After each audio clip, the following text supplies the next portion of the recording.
It is 6 p.m. on October 16th, 2025.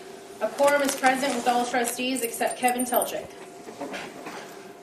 Guys, typically we start with the prayer, and we're going to do that again today, but I thought we would be doing a disservice if we didn't recognize before our prayer our teacher, our comrade, our friend, our family member who passed away at this point 2 weeks ago. Had his funeral earlier this week in Pampa, Texas, and it's been tough on the middle school. It's been tough on the district. He was a really good kid, and I think that's the hard part as a kid. At 22 years old, and I learned a little bit at his service, and I wanted to share it. They told a story about he was the salutatorian of Pampa High School, and I didn't know it. And when he was going to give his speech, in his speech, he told the story that, everybody was clapping for him when he was announced as salutatorian, and he said for 20 solid seconds he was on top of the world. But he said suddenly after that 21st second there was no more clapping. And he said that, that was a young age to realize, we're recognized for a minute, but it's not important what you do when everybody's clapping for you, it's what you do when the clapping stops. And they used the metaphor of that 21st second. And when you think about it, like what are we doing with our 21st second of life? And that really hit home with me. And I'm telling you, for his 21st second, he chose to come to Lamesa. And I think that is powerful. And it made me think, man, are we taking care of these people that pick us? They're teachers. They're people we go in and we evaluate how are they instructionally, how are they relationship-wise. And then I sat in a church and listened to a 22-year-old kid that's not with us anymore.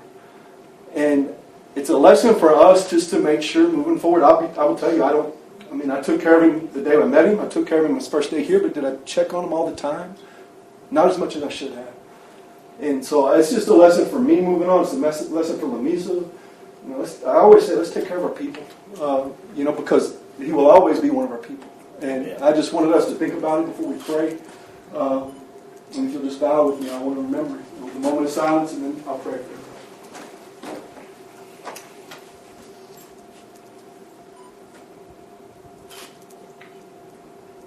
Dear Lord, just thank you for the people in this room. Thank you for the community members that come out tonight to hear about and support our school district. Thank you for this board that sits in front of me that does so much that no one sees to support the school district. These administrators in the room, and just bless our community, our kids, our staff, our parents, our grandparents. It is just the most amazing community, and it's times like this with the passing of an unexpected passing of Mason, a 22-year-old kid, that you really think about life and think about how you treat others and how you accept others.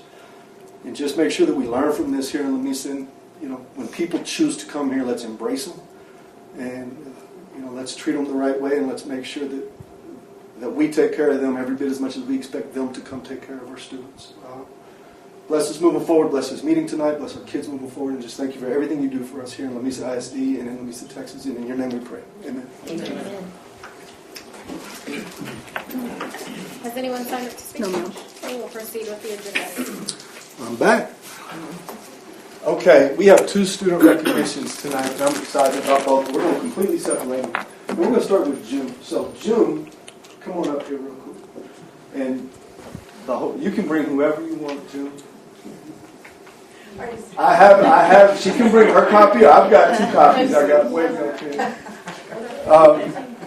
So June, and I'm going to kind of let her tell you how it got to be, but June is officially a published author, which I think is awesome. And I brought 2 books. I'm going to get you to sign both of them.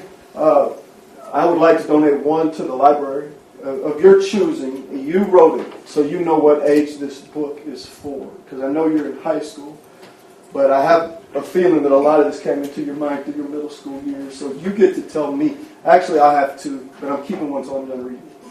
But when I'm done, we can put one in both libraries, okay? But I want you to sign both. I wanted to tell you I'm proud of you.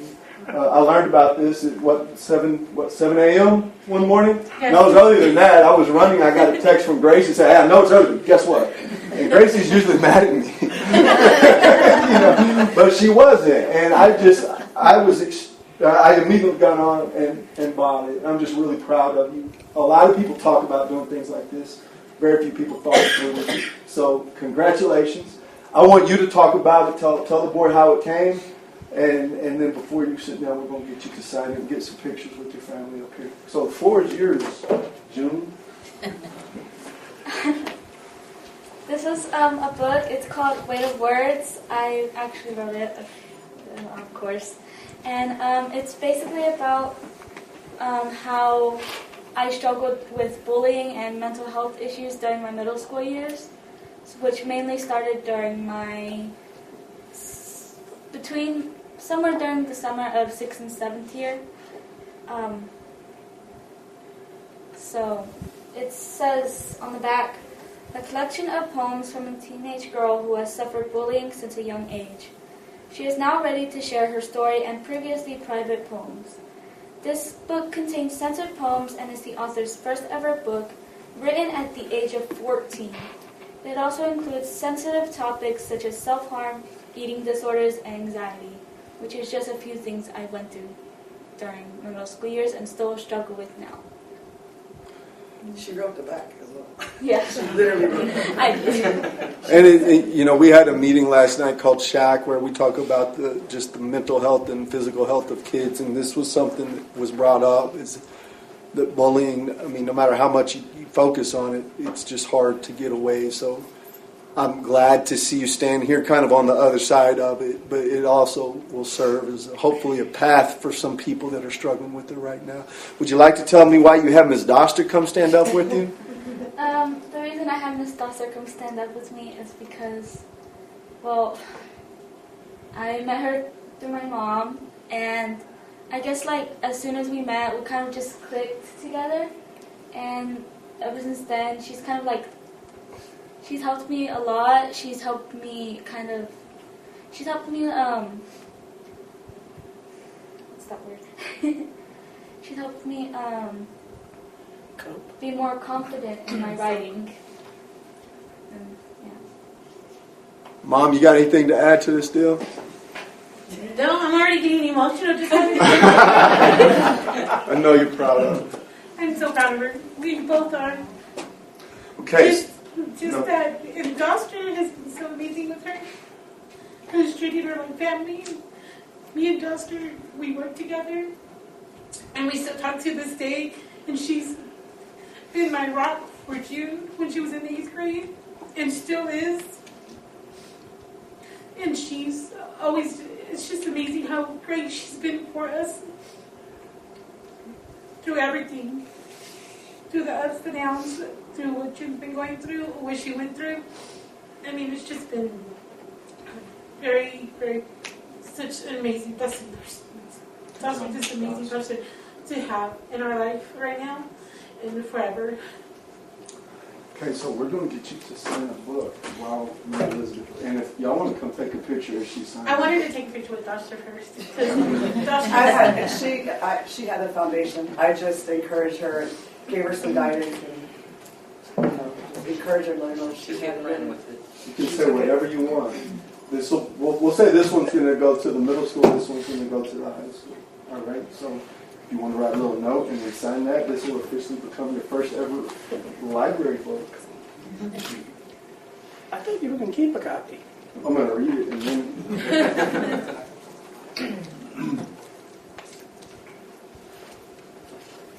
So are there more books coming out later on, or she can continue with her writing, or? That would be Jeez.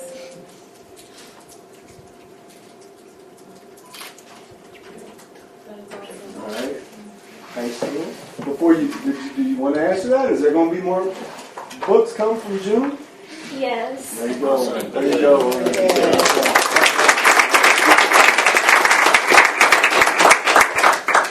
Josh, you want to come up and accept And this? June. You don't get this until June, the experience that you went through and being able to put that into words to share with everybody who's going through it, that is amazing and brave, and I'm so proud of you. I can't wait to see where this book goes. You're going to do amazing things, and I'm so, so, so proud of you.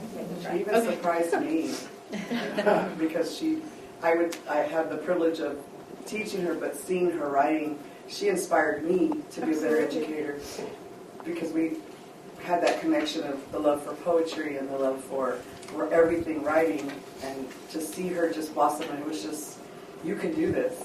And when you read the book, it's going to leave you speechless. I thought I knew what I knew. It left me floored. I've seen some things, I've experienced some things, and it's nothing in comparison to what she's gone through and experienced and beat. Okay, so let's do this. Let's get the family up here. So you want to take a picture? You want to just one with Ms. Doster? Yes, and then just with the one with family? Ms. Well, then after that, we'll get... It's all her. This is all her. Let's get the board kind of in the background as we always do. So, June, if you want to kind of turn around, Ms. Doster, if you want to come stand by June real fast. I was going to get Frankie. One of y'all mind taking a picture? Library. Oh, yeah. Mary, listen, where you want. Let's go get the board kind of behind you. June, Doster, let's back you up to about right here. We're going to get one with Doster and then one with the family. Mary Elizabeth, we're going to get one with just Doster and then we're going to add the family. Okay. Right. She did what she pushed to. Okay, You Mom. should hold the book. What am I doing? Yes, There you go. definitely. All right, family, let's go. And Bridget, by the way, I got the first copy. I have to throw that in there. I was blessed with the first copy. Yes. That's why it's important. So what, I'd get like 4 and 5? No, this one, hers was, yeah, hers All of us too? yeah, yes. Jump in there. Let's go. Come on, Willa. Come on, Where's Frankie? Where was he hiding? In there. He was too afraid to come in while we were talking.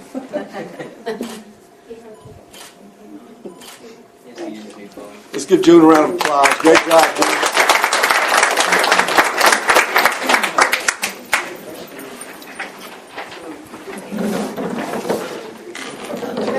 That's Richie's. Is that mine? Yeah. Thank you. Does she still have the same number? All right, Elizabeth, y'all want to visit right back there? That way I can. Your phone number? Let's get Rico. All right, Rico, come here. Rico is. How many of y'all know Rico? Rico down. Rico is. I think I say this about Rico every time I talk about Rico. He is, to me, one of the greatest examples of what we put out here in Lamesa ISD. He's an athlete, and he's not the only one. We got a lot of them, but with him just excelling, last Monday? Was it last Monday? Wednesday. We're about a week and a half removed from him pulling off. I've watched Rico since he was a freshman in cross country. Y'all hear my updates, guys. They practice in the morning, in the dark, when everybody else is still asleep. It is an underappreciated sport, and it's that one day they get to get out of school, because you run on Saturdays. You don't get to miss school like everybody else. And you get to get out of school, and they go over to Masonman's Park. And if you've ever been to Masonman's Park, they run down the field, and you hang a left, and it's just this giant hill that you got to run up. And if I'm right, correct me if I'm wrong, but I think he trimmed over a minute off of his time to qualify. Minute 20. To qualify 6th place for regional, which takes place this coming Monday, I believe. I think the world of him. I wanted McCall to come because I think the world of her. She's up with every morning, running the track. She doesn't run the track. He runs the track. She helps. But I'm telling you, Rico, I think the world of you. I have been lucky to get to be part of your journey. And I think the last time you were here, I didn't make you talk. You're grown. Come here. All right. So I've been running for 4 years and 3 months. I started in 8th grade. And I told Coach McCall about my first race when I was in social studies with her. And she told me about cross country. And then I started my freshman year. And that same district course, I remember I ran 22 minutes. Yes, sir. So I've taken off about 5 minutes from that course. And I started off running as a family thing with my mom and my dad. And then it was like just to get better at my physical health and my mental health. It makes me feel more confident as a person. And I'm just so blessed to have Coach McCall out there every day with me. She doesn't get tired of me running at all.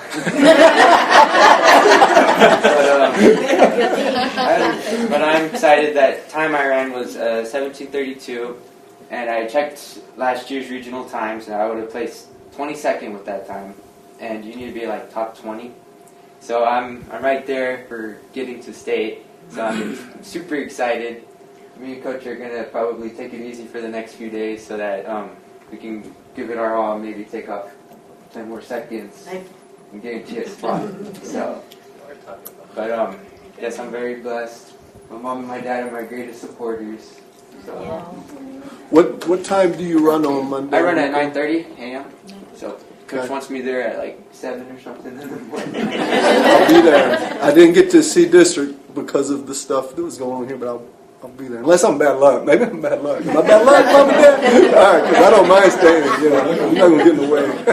But yeah, it'll be at 9:30, and I'm excited. It's supposed to be top 10, I think, minus top 4 teams. So whoever's in the top 10 is minus them. So I'm very excited. He works hard, guys. He works What do you- really what do you hard. do? saving us to up prep and for running this? all the time. Right. What do you do? Usually, I'll usually eat something healthy, like my mom cooks for me. She usually knows what to cook me, and then I just need to make sure I do some easy jogs and just make sure I'm like fully recovered. What would you say your mental? What do you do to mentally prepare these days? Now that you've kind of grown up through, mentally prepared. you a music guy. Do you get? I'll listen to music usually before the race, and then I'll do a warm up. Me and Coach have started doing that. Usually doing my warm up, but I'll probably just run for like 5 minutes before, so that it warms up my body and it usually gets my nerves to calm down. But usually when you start a race, you don't want to like go out too fast. You think you're like unstoppable, but you'll tire out really quick. So I just try to imagine that. Yeah, I try to stay with the pack, and then towards the end, I pretend like I'm the fastest one there and try to outpace everybody. So.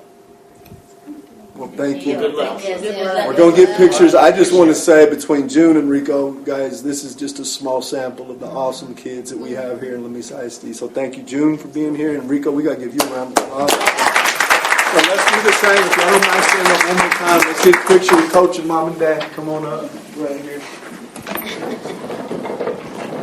Back up a little so we can get that board in there, Rico.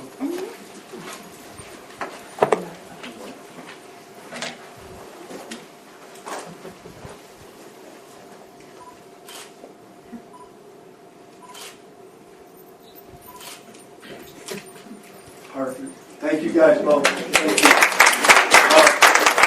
I always say this, now's y'all's chance to escape. If y'all stay, y'all are going to get stuck for a while. So now's your chance to escape. Thank y'all for being here.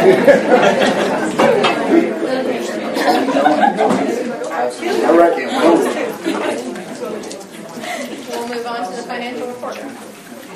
That's beautiful. We'll now move on to the financial report. Scott, you're up. You're up. Tell me about the cross country days. I always very messed up. I don't know any of those stories. I don't either. In case you don't want to look at the video.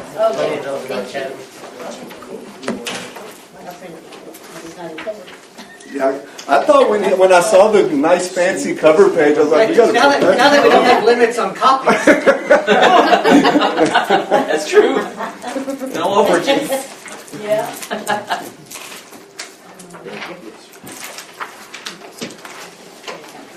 Hot off the press.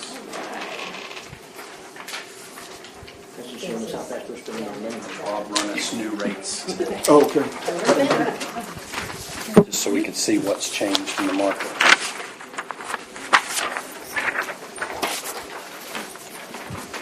All right, addition.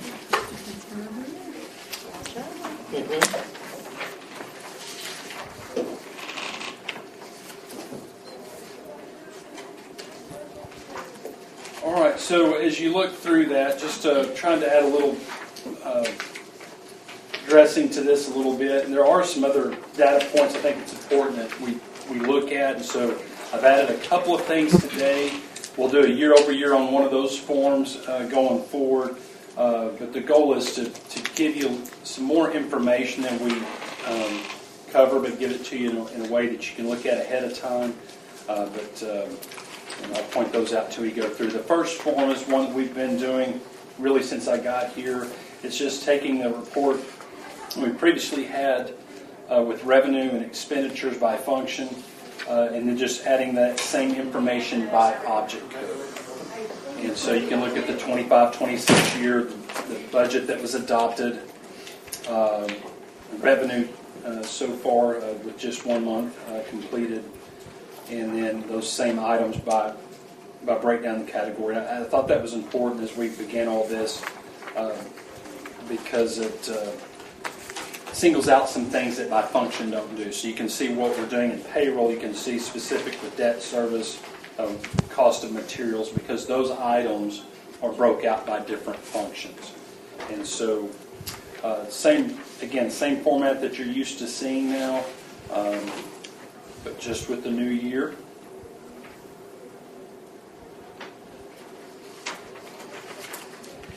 And then on the second page, keeping that same format, but now it's at that year-over-year glance, which again is not a new form for you, but new for the 25-26 year. And it begins with the 2024 September in the first column, so you can see local revenue, state revenue that was accrued at that time versus the revenue that we've gotten so far this year. And then again, the same thing with the expenditures by function and the expenditures by object, just giving you a glance over what September of 25 looks like compared to a year ago. And some of those numbers are up and for a variety of reasons, right? Some of it is how we, what we're paying for at the beginning of the year. And we'll talk a little bit more of that when we get into check registry. Some of the instruction in Function 11, just point that out to you. There's $1.1 million in 2024 in the month of September. This year it was $1.7 million.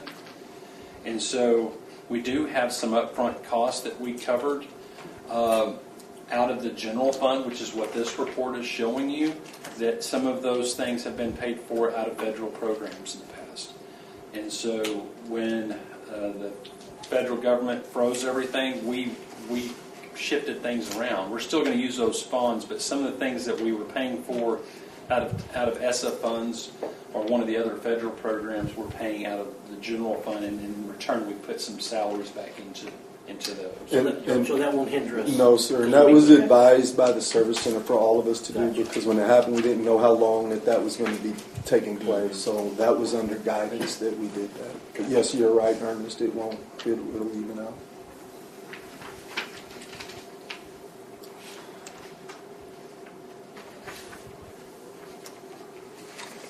Then this next report, page 3, or it's not page 3, but the third data page, is a new look for you. It's the revenue expenditures, but now we're looking at those federal funds, what the auditors will refer to as governmental funds. And so Title I, you can see the allotment for this year. I'll explain that a little bit.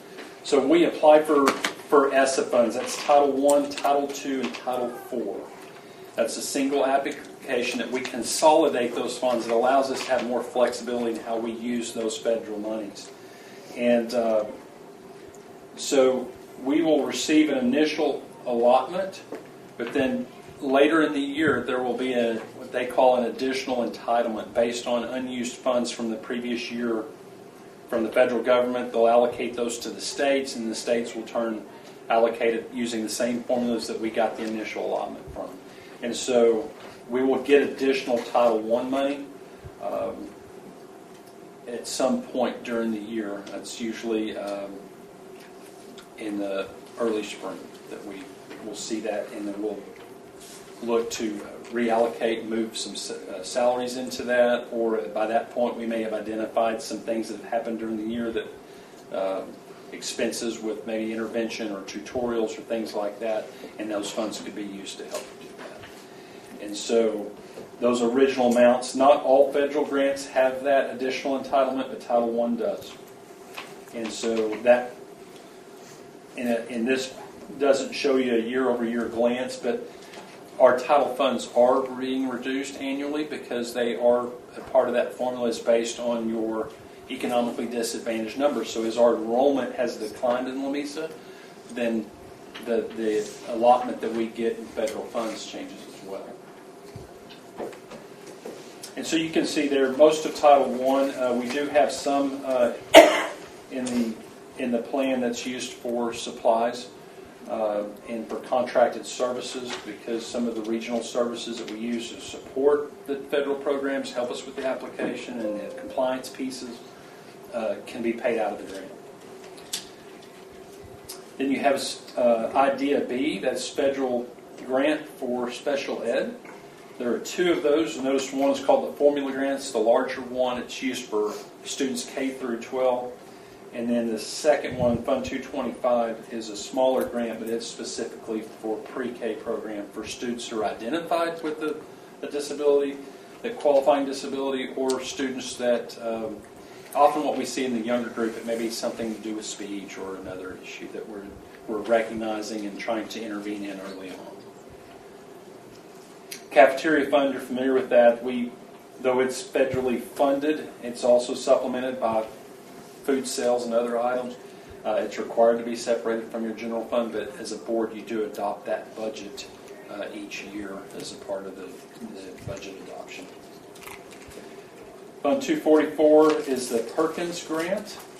Changed names a little bit. I still refer to it as Perkins. It's a 21st century, et cetera, et cetera. But you know it as a Perkins grant. It's used for our career and technology programs. It's often used for instructional materials. Specifically, we supplemented it and used that, and it cannot replace things you currently spend your general fund on. In many of these grants, that's the case. So we can't say, hey, we're spending local funds here, let's not do that and use Perkins. It's got to be something that we've not previously purchased with our general funds. So we look at the programs. We try to do a rotation so the same programs don't get to use the fund because they all have needs. But over the years, you'll see things like maybe a new welder in the welding department. Probably the most visible in recent years, a couple of years ago, the greenhouse was bought with Perkins money. And so that is money that can be used to supplement and buy equipment. I was in a district that bought a plasma cutter with Perkins funds. Something that's pretty expensive and be hard to pay out of your local funds. And it added another tool that kids could learn to use and some modern piece. So those kinds of things with the federal funds. Title II is used for teacher development, improved instruction. Is primarily how we use that. Title IV is a rural grant, and it can be used for a number of different areas, as well as Title V, which is also a rural program.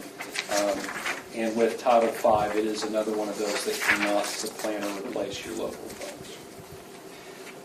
410 is our textbook fund. You'll see that when you look at the state funding.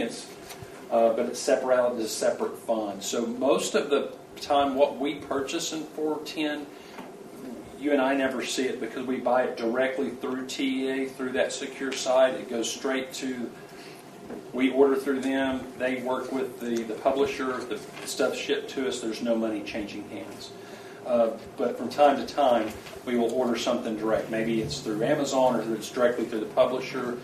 Sometimes you get a better deal with them than you do with what they negotiated and contracted with TEA. Or it's an item that's not available through the TEA market, but it is an instructional item. So you can see with this year's expenditures, we've spent $35,000, and that's in the check registry, but it's I believe that's the IXL program that was paid for. So going forward, I want to just kind of let you see the updated expenditures on those grants, and if you ever have questions with it, we'll be happy to answer them for you. If you don't have any questions over governmental funds, the next group is the check registry. And I'll give you a few minutes to look at that. we talked earlier about the expenditures for September being up, but I didn't feel like this is pretty light in the number of pages compared to what we see in the spring with travel and those things. So I guess fewer checks and payments, but maybe larger amounts. So You're always going to have a whole lot of those one-time costs in this month. All of the curriculums, there's some electricity, just these things you have to pay for once a year are always Apple. going to be heavy at the front of the year. yeah, and I was going to point some of those bigger items out to you, but I'll give you a minute to kind of flip through.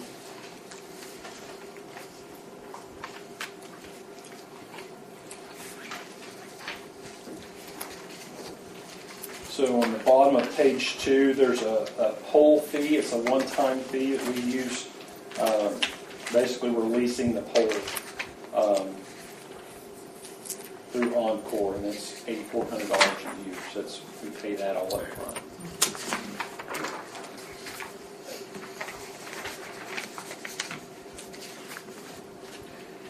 A lot of beginning of the year stuff. Some travel on there with football, volleyball, and those things. Cross country, the early year items, but a lot of this is just going to be curriculum materials, supplies, custodial supplies, back to school supplies. There's some stuff there from the school board conference.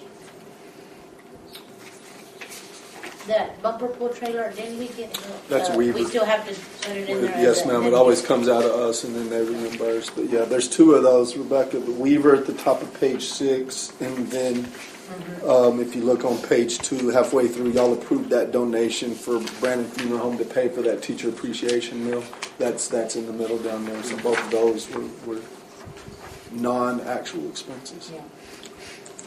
So I think Dan mentioned this on page 4, that Apple computer equipment. So we did a 4-year lease program with Apple to replace all the iPads. Actually, I think they were student laptops and teacher laptops. Yeah, mixture of both iPads and MacBooks. Yes. So those were replaced last year, and so we're in the second year of that. So that's basically a lease payment for that. It was a 4-year payout on those.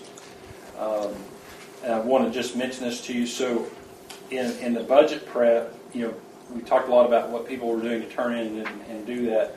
That was an item that was not presented to me because it was under contract. I didn't have a copy of the contract. It wasn't turned in as a budget prep item. So we did not budget for that lease payment of $356,000. Now, I say that just to give you the heads up, but I think because of what we adopted in the budget and where we're actually going to land in payroll, I'll keep you updated as we go. I want to get another month or 2 in, but I think we'll be able to do some budget amendments and move some things around, and we're not talking about increasing budget at this time to do that.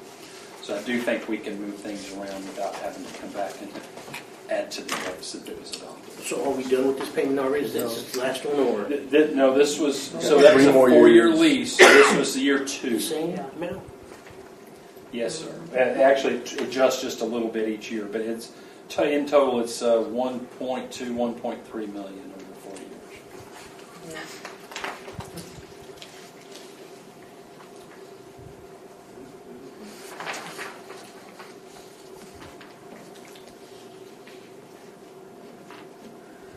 And I want to point out to you, I think Mr.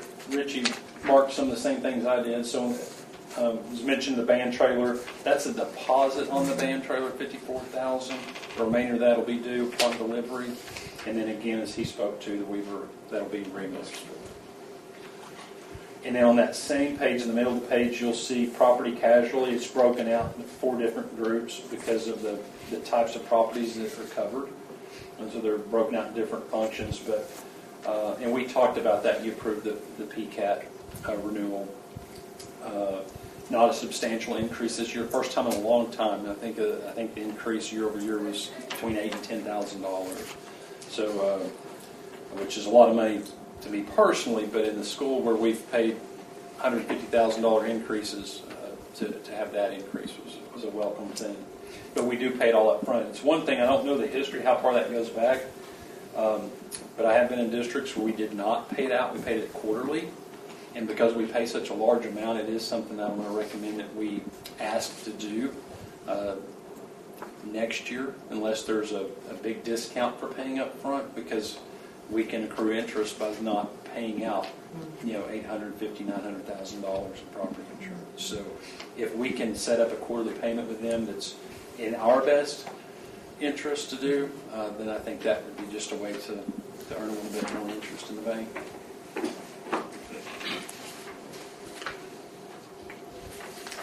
Those are the items that kind of stuck out to me because of the nature of those, the size of those to point out to you. Happy to answer any questions you have.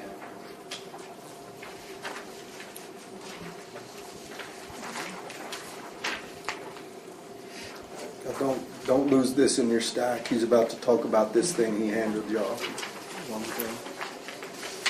And then the last page in this part of the financial report is another item I'm adding to that, and I didn't have a chance to do the year-over-year part of it, but it will be a year-over-year going forward, and that is just enrollment and attendance. It's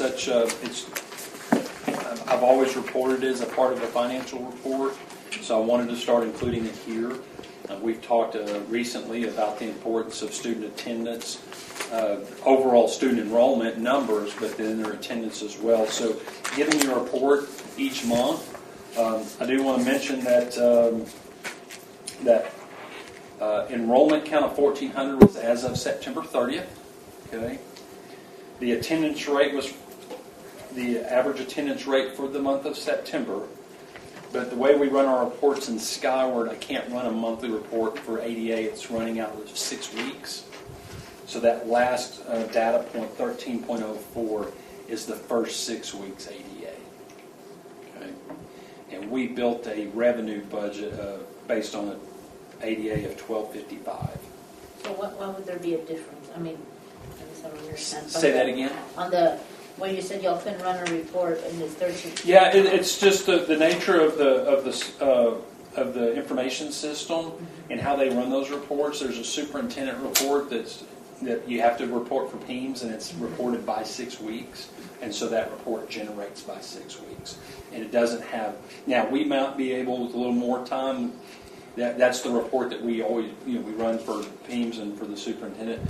We may be able to find a back door to where it can create something, an arrangement. Not all the reports in Skyward allow you to set a date range, and these others we could do that. She just ran a range of September 1 to September 30, but with that one, it's pulling that ADA number from the 6 weeks report.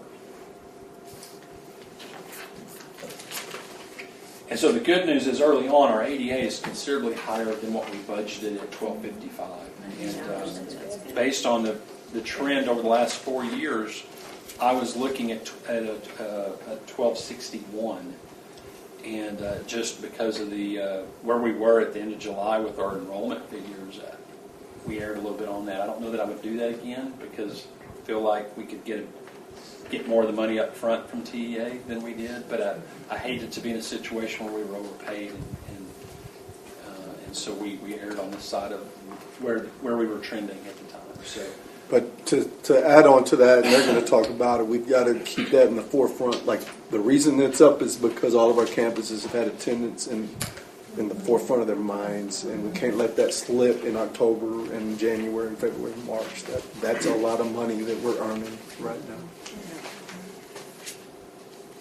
And it's all related, right? I'm reporting it because of the financial impact, but you all know if they're not in school, they're not educated.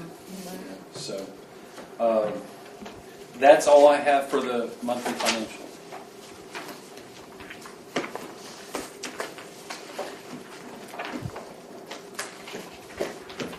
Go ahead and stay up there. Electricity. Yeah, yeah. We're All right. I did not make that copy in front of you, but I do have so you have a couple of different items there.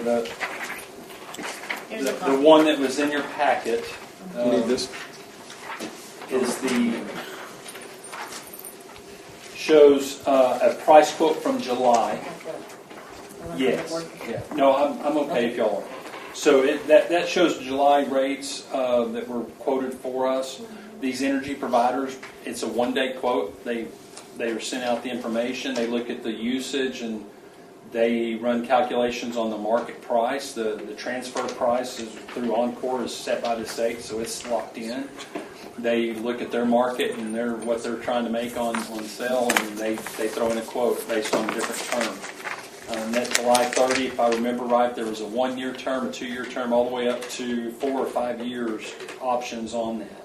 And you can see they took the 4 best proposals and gave them to us to review and look at if we wanted to do a 1-year contract, if we wanted to do a 2-year what those rates would be. And the thing that, and I gave you all that heads up during our budget workshops all the way back in May because we needed to start planning a budget that was going to have a significant increase in our electricity costs. So if you look at that quote, there's a pricing presentation sheet, and it shows at the very top who the current supplier is of TXU Energy with a supply rate of 0.04164. That's our current rate. We are on the end of a 6-year contract that was started in June 1st of 2020 and is set to expire the last of May of 2026.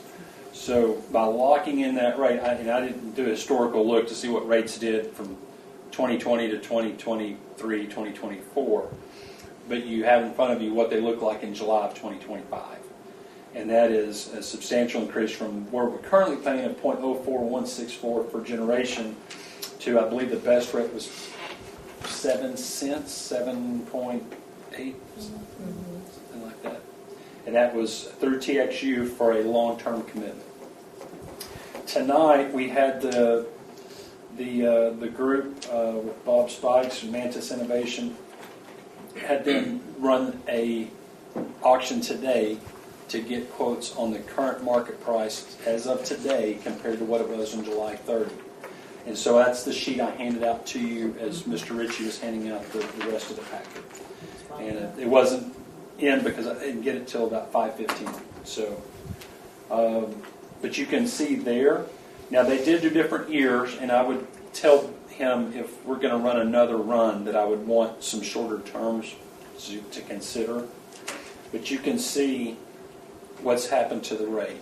And our best rate is still TXU Energy, and it's still for a long-term commitment. But that has now increased by from a 7.8 to 8.1. And 3 cents doesn't sound like a lot until you look at 2.9 million kilowatts of energy that we used last year. So on the sheet from tonight, just showing the current market rates, if you go down to the bottom, it shows the annual savings and the expected cost over and I'm not recommending these terms, it's just the terms they provided for me today. A 96-month term, you can see a cost of over $900,000 with it's not a savings, but a increase in annual cost of $116,000, which is what I tried to put in front of you early on to say we had to budget for that increase in electricity. It's the frustration with the state and what we haven't gotten from them because that kind of stuff's happening and we're not getting any help. And other districts are feeling it as they come off contract. So that's where we're at. The size and the procurement rules stipulate that if we're going to go into the marketplace that we would do a request for proposals, that we would be responsible for sending that information out to multiple utility carriers, and then we would have to process those and go through those. So like we do in many of our purchasing, we look at either a cooperative that we're already a member of, like Tips USA, Buy Board, our copier lease that we got a great deal on, that was done through a Sourcewell contract. And then, of course, we can use any of the state contracts, which are set up through the comptroller. They basically do the RF, and in all of these instances, they do that RFP on your behalf. So the comptroller for the state of Texas is doing it. People at Sourcewell, Buy Board, and Tips are all doing that for their members so that you don't have to spend the time and cost of doing that yourself. And often they feel like they can leverage, right, because of their membership. they can leverage those costs and get you a better deal. That's what you hope happens. In this case, this is not a buy board or membership contract, but basically what I put in front of you was the consideration to allow them to act on our behalf, similar to like those cooperatives do, to do what I've showed you 2 examples of, one from July and one from today, to go out into the market, get the best quotes that they can, and give them back to us. They act as a manager for us in the bid process, but it's still our final decision. Now, the difficulty is, even if you said, hey, we don't want to deal with a higher rate, let's adopt what this guy gave us today. These rates ended at 4 o'clock. They were actually expired by the time I got them. And so that's the problem. Now, are they going to be dramatically changed overnight? Probably not. If we wanted to go with one of these rates right now, we could contact Bob in the morning and say, let's do it. And we want this rate right here.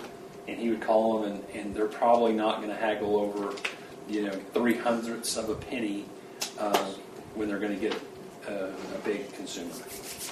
But there is that potential. So the recommendation that I'm giving you is that you allow the superintendent or myself to work with Mantis to get the best rate that we can and secure something of a mid to long-term contract. I'm not going to tell you that I can predict what energy prices are. I can't predict what my teenage daughter is going to say when she gets home. But I do have family that are involved with building electrical sites, and these AI systems are coming on. They're huge farms that are going to take a ton of groundwater from your local people, but they use an enormous amount of power. So Xcel Energy and other energy companies are building power grids just to power these guys.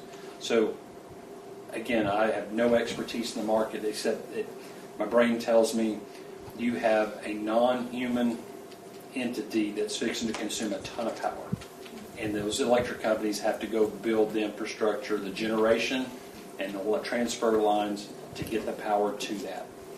And that means the market, supply and demand, we all learned that in school. So in my mind, I don't think we're looking at a situation in a year from now that we're going to go, oh, well, look, it's back down to 6 cents.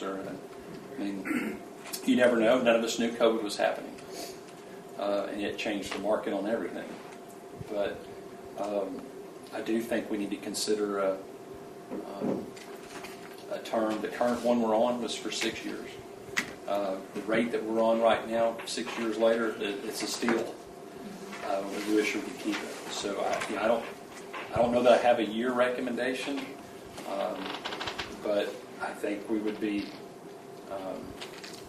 I think you can make the argument that the rates aren't going to be coming back down. We're looking at daily fluctuations, but I think the idea that it's going to dramatically change over the next year is probably not the case. Do we know what, within 60, 90 miles, what schools our size, what the rates are, kind of? Yeah, it all depends on when the contract ends, though, because the reason our rate is so low is because we've been able to be on that long contract, We can reach out to them. Bob came here and spoke to y'all a couple years ago, and he works with all of the same people. And I don't think what Scott's asking is we approve this. I think what he's asking is can we give us permission to watch it closely, and if we see a dip, y'all kind of tell him how many years y'all would be thinking. We're not buying it tonight. We would have time to kind of research a little more, but rather than wait 25 days and it go back up, just to be able to watch it and jump on it when the right time came. What would y'all think, and that's a question for y'all, I agree with Scott, I think these terms are too long. As a board, I don't think you're going to get one. I don't know that I'd be comfortable with 5 years right now. Would y'all think 2 years, 3 years? What would y'all be thinking? So I guess who's on here 6 years ago? Because it was 41 cents 6 years ago. Did we think? There's no way you sit there thinking it's going to be go up double. That's what I said. Do y'all remember talking about thinking Gosh, that's high. I mean, Probably. I mean, but this would have been pre-COVID, right? okay. Yeah. I mean, Yeah. This we were shut down when this contract was negotiated. So maybe 3 to keep it in the safe side, 2 or 3 It's years. not- No more than 3. Yeah. just that way, if it does drop, you're not tied into something not smart. It's not dropped. I agree with you, Yeah. but I don't They either. can promise That's the something. other thing. You may look up and go 3 years and It may go to you 75. have a 10 cents. Or Or, 75, but it's not going back close to 04. So would y'all like to, Scott, to look in the 3-ish year term and just kind of, what do you think? 3, 4, or 5? 3. I like the 6 years. You're locked into that. You know, it doesn't. If it goes up, I mean, you're locked. We're still into it. here for 6 years. But that means I mean, I think if it got up, if we see it going down and it gets around 075, around there, I think you'd lock it in. Because if you can get it. how many cars are going down? No. Only thing goes up and down is fuel, Yeah. and that's all. And it goes down very slowly, but it comes up. real How many fast. houses? How many houses in real estate is going down? 9. I mean, I don't know. Yeah, I mean, we're looking at 4-year rates. So, I mean, I'm just looking at what we were quoted in July. So if I went tomorrow and said rerun it for 3 years, based on the rates they gave us today, it's going to be another tenth of a penny. So you look at 8.4 versus 7.8. So don't look back now, y'all just lock that thing in for 20. So, but yeah, if you tell me a range that you want, if you're set on a certain number, do it. If you're like, hey, we don't want 8, but somewhere between 3 and 5, you know, tell me how much, what your tolerance is, and if you have a ceiling. What's the most, y'all think? I'd say 5, like you said, 5? 3 to 5. 3 to because 5? Yeah. Really, do you think it's going to go down? No. No. I don't think so.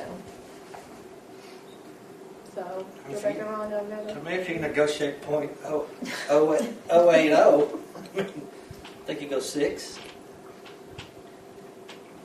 Longer, because you, I mean, or they say you lock it in for If it doubles this next It ain't time, gonna go you're down, looking yeah. at 4.1. And all it's going to do is keep going up if we keep waiting. So one of the things that we can do is, I don't know how much time they like to have lapse before they go back out. I don't know if it makes sense that it needs to wait or if you can do it every day. I didn't ask. I would say the last time he was sending me stuff daily. Okay. So I don't think Spike's mine. Not an issue with that. We're feeling So if 6? yeah, because if it, I mean, they're not going to go down, and in 2 Okay, let's years or 3 go years. 6. I think if you can say, we'll do it, we'll sign a 6-year at Yeah. .080 and see what they do. I mean, that's knocking off a 10th. I mean, and they're getting a big customer. We're going to look and see. So the big price point to make this number drop is 10 million. So at 10 million kilowatts, that generation rate will drop. So, you know, so one of the other things, and he's not offered it, it's not been there, but we can reach out to the districts in the area. We tried that last time. Yeah. We tried to get all of them with Mantis to go in all with us, because the more watts, the lower the rate. And I don't think it's bad to ask Bob if he'd be willing to go visit with them again, because everybody's going to be looking at this time. But at least we could find out, hey, Yeah. you know, these people have a contract ending in and around the same time we do, because that's what it would require, right? If they've got 2 more years, they're not going to go out and pay more. So, I guess we're good with 6. Yeah, I'd be good Okay. looking for partners of 4 or 5 schools if we get them. Yeah. Because if there you might be able to drop even 5 cents. I remember discussing that Yeah. last time. Just, it's crazy how much the price is going Oh, up. Yeah. when I was on .04, I was like, Okay, good. yes, sir. Thank you, Scott. Oh, I almost, Yeah, I was just saying. brother, you got like 2 minutes. Yeah, I'll go fast. I'm not going to go as long as that one. I won't play this. I almost skipped him again. He was already getting up ready to take my spot. I was like, ready. what do y'all got? Steve was ready. I was ready for my About to say song. Richie. Everyone's about to say Richie, sit I was gonna play down. this song, but I was like, You got scared? I got scared. Okay, so just a few updates. One of the things I wanted to key on was our first Friday. I kind of went around all the campuses, kind of seeing what they were doing as far as the PD and the PLCs, and I thought everybody was real involved and all that good stuff. And we even did our own PD here. We pulled all our secretaries, and we did a presentation over customer service and over PEMS and stuff like that. How, going to the basics of how to answer the phones and how to greet people, how to de-escalate. So that's something we're going to continue to do on those first Fridays. So I already have something geared up for APs for the next first Fridays as far as how to properly investigate, if they have, a parent, angry parent, how to properly investigate something and how to follow up and follow through, because I think that's something that's very, very important to parents and stuff, that we take care of that stuff. Just on a couple of key takeaways, of course, attendance is on the forefront for everybody. So I kind of ran the attendance stuff. We're still a little over a full percentage point higher than we were this time last year. So if you can see on 24-25, when we had 39 days tracked, we were sitting at about 93.78%. This year, with 40 days tracked, we're sitting at about 94.81%. So we're up there. And it's an all hands on deck kind of thing. Like I said, we're all kind of pulling towards it together. I think all the principals and stuff have kind of bought in as far as getting the attendance trackers going and how everybody's job kind of corresponds with making sure our attendance is where it needs to be, because it's, like Scott was saying, it helps us on the financial end, but it also helps us on the academic end when we got students butts in the classroom. The Lamesa Middle School, of course, was the first one to win the first round. I'm going to try to do it every 4 weeks, announce a winner. I bought them donuts and everything for the front office staff. I did order a trophy. It's going to be one of those big trophies and stuff. It's going to be like, how when you have those rivalry matches like this, you pass the trophy around. So for each campus, we're going to pass that trophy around. So it's kind of something to kind of show off. And then, of course, at the end of the year, for the campus that had the overall, we're going to do something special. I'm going to work with Frankie on that as far as getting that done. If you haven't had a chance to get on the website to look at the attendance scoreboard, I think it's a pretty cool deal, and it's a good quick glance to kind of see where we're at and how we're tracking for each campus. I think it's a cool deal. We're in the middle of till walkthroughs. I know principals are going to hit on that today as far as what they're doing, as far as how we're bringing up our stuff. That till is even helping us, as central office, because we're going through it. And it's teaching us, so whenever, say, somebody leaves, we can train somebody coming in, a new AP, a new principal, what have you, as far as how we develop action steps and how we grow our teachers and how we approach a classroom observation, what we're looking for and how we're trying to address concerns. And again, how to follow up and follow through. I don't want to hit on that too much because I know principals will be hitting on that here in a little bit. I had this little section on the last agenda as far as the salary verification and all that stuff has been sent out. We made corrections where they needed to be made. We didn't have a whole lot. I think we only had to correct about 4 people's salaries, and it was our 13-month employees because something didn't carry over right. But other than that, everything was pretty smooth. It wasn't a Midland ISD where some people didn't get paid. So we were pretty proud that everybody got paid on time and was paid correctly. Substitute orientation just happened on the 14th. We had 18 people show up for the substitute orientation. Again, during that time, we go over expectations and all that stuff as far as be professional and how the times you report, the times you leave, what's expected of you as a substitute. So normally we held, in the past, we've only held one in the summer and then one when we came back for the second semester, but we were seeing that we were needing a lot more subs, so we hold 3 orientations a year. So this is the second of 3. We'll hold another one sometime end of January. For more subs because, former principal, you always want to have as many subs or things that you can have as far as coverage because that's important. We did have our SHAC meeting last night, and there was a couple things that we discussed in the SHAC meeting. We're going to do some emergency drills for our North Elementary and South Elementary, and that's going to take place November the 4th. So basically just the short end of it is we're going to be going to those campuses and going to the common areas like in the cafeteria, in the hallways, in the playground, and say, hey, if this happens, this is what we need to do in an emergency situation so we can kind of go through it with the kids. And we're not going to have an active shooter or anything like that, but we're going to go and kind of explain, hey, if there's an emergency in the cafeteria, what do we do? We're saving the big one for the second semester for the secondary campuses. We're actually going to do an active shooter drill where it's not going to be to the magnitude of Shattered Dreams, but it's going to be along that, I guess, pathway, because we're going to involve multiple entities. Mr. Flores, or Sergeant Flores, is going to help with that. We're going to look at doing that probably the last part of February. We're also going to combine that and use a reunification drill, because we hadn't done a reunification drill in a long time, and the last time it was at South. So we're going to look at doing it with the high school, because we had 2 high school kiddos that are part of that SHAC committee, and they were the ones who brought a lot of these ideas up in the SHAC meeting, so that's why we're going to do that, because they felt that this was something important for the district. Just upcoming events, I've got my Title IX training coming up October 28th and 29th. Every year I have to become certified as a Title IX coordinator. This gives me updates as far as the new laws, how to be an investigator, and how to do all that stuff as far as if we get any Title IX complaints. That assistant principal training, that's kind of what I was talking to you about on the next first Friday. As we'll be kind of going over the Chapter 37 breakdown, which is the AP's discipline manual. And then how to follow up and follow through as far as investigations. That's my whole PowerPoint presentation. That's what it's called. Follow up and follow through. I'll be attending as many attendance meetings that I can on each campus, so I can kind of be at the forefront to see what's going on, what trends are happening as far as attendance and what it's looking like. So I can report to Mr. Ritchie, hey, South is struggling because we got a flu bug, because, sometimes that we're getting to that point of the year. We're also right in the middle of our non-cert meetings for our non-certified teachers, because, with legislation the way it's passed, K through 5, we have to make sure that they're certified by the end of this year, or, we have to look at moving on and posting those positions. So we're kind of tracking those teachers, seeing where they're at with their alt-cert programs, and kind of going from there.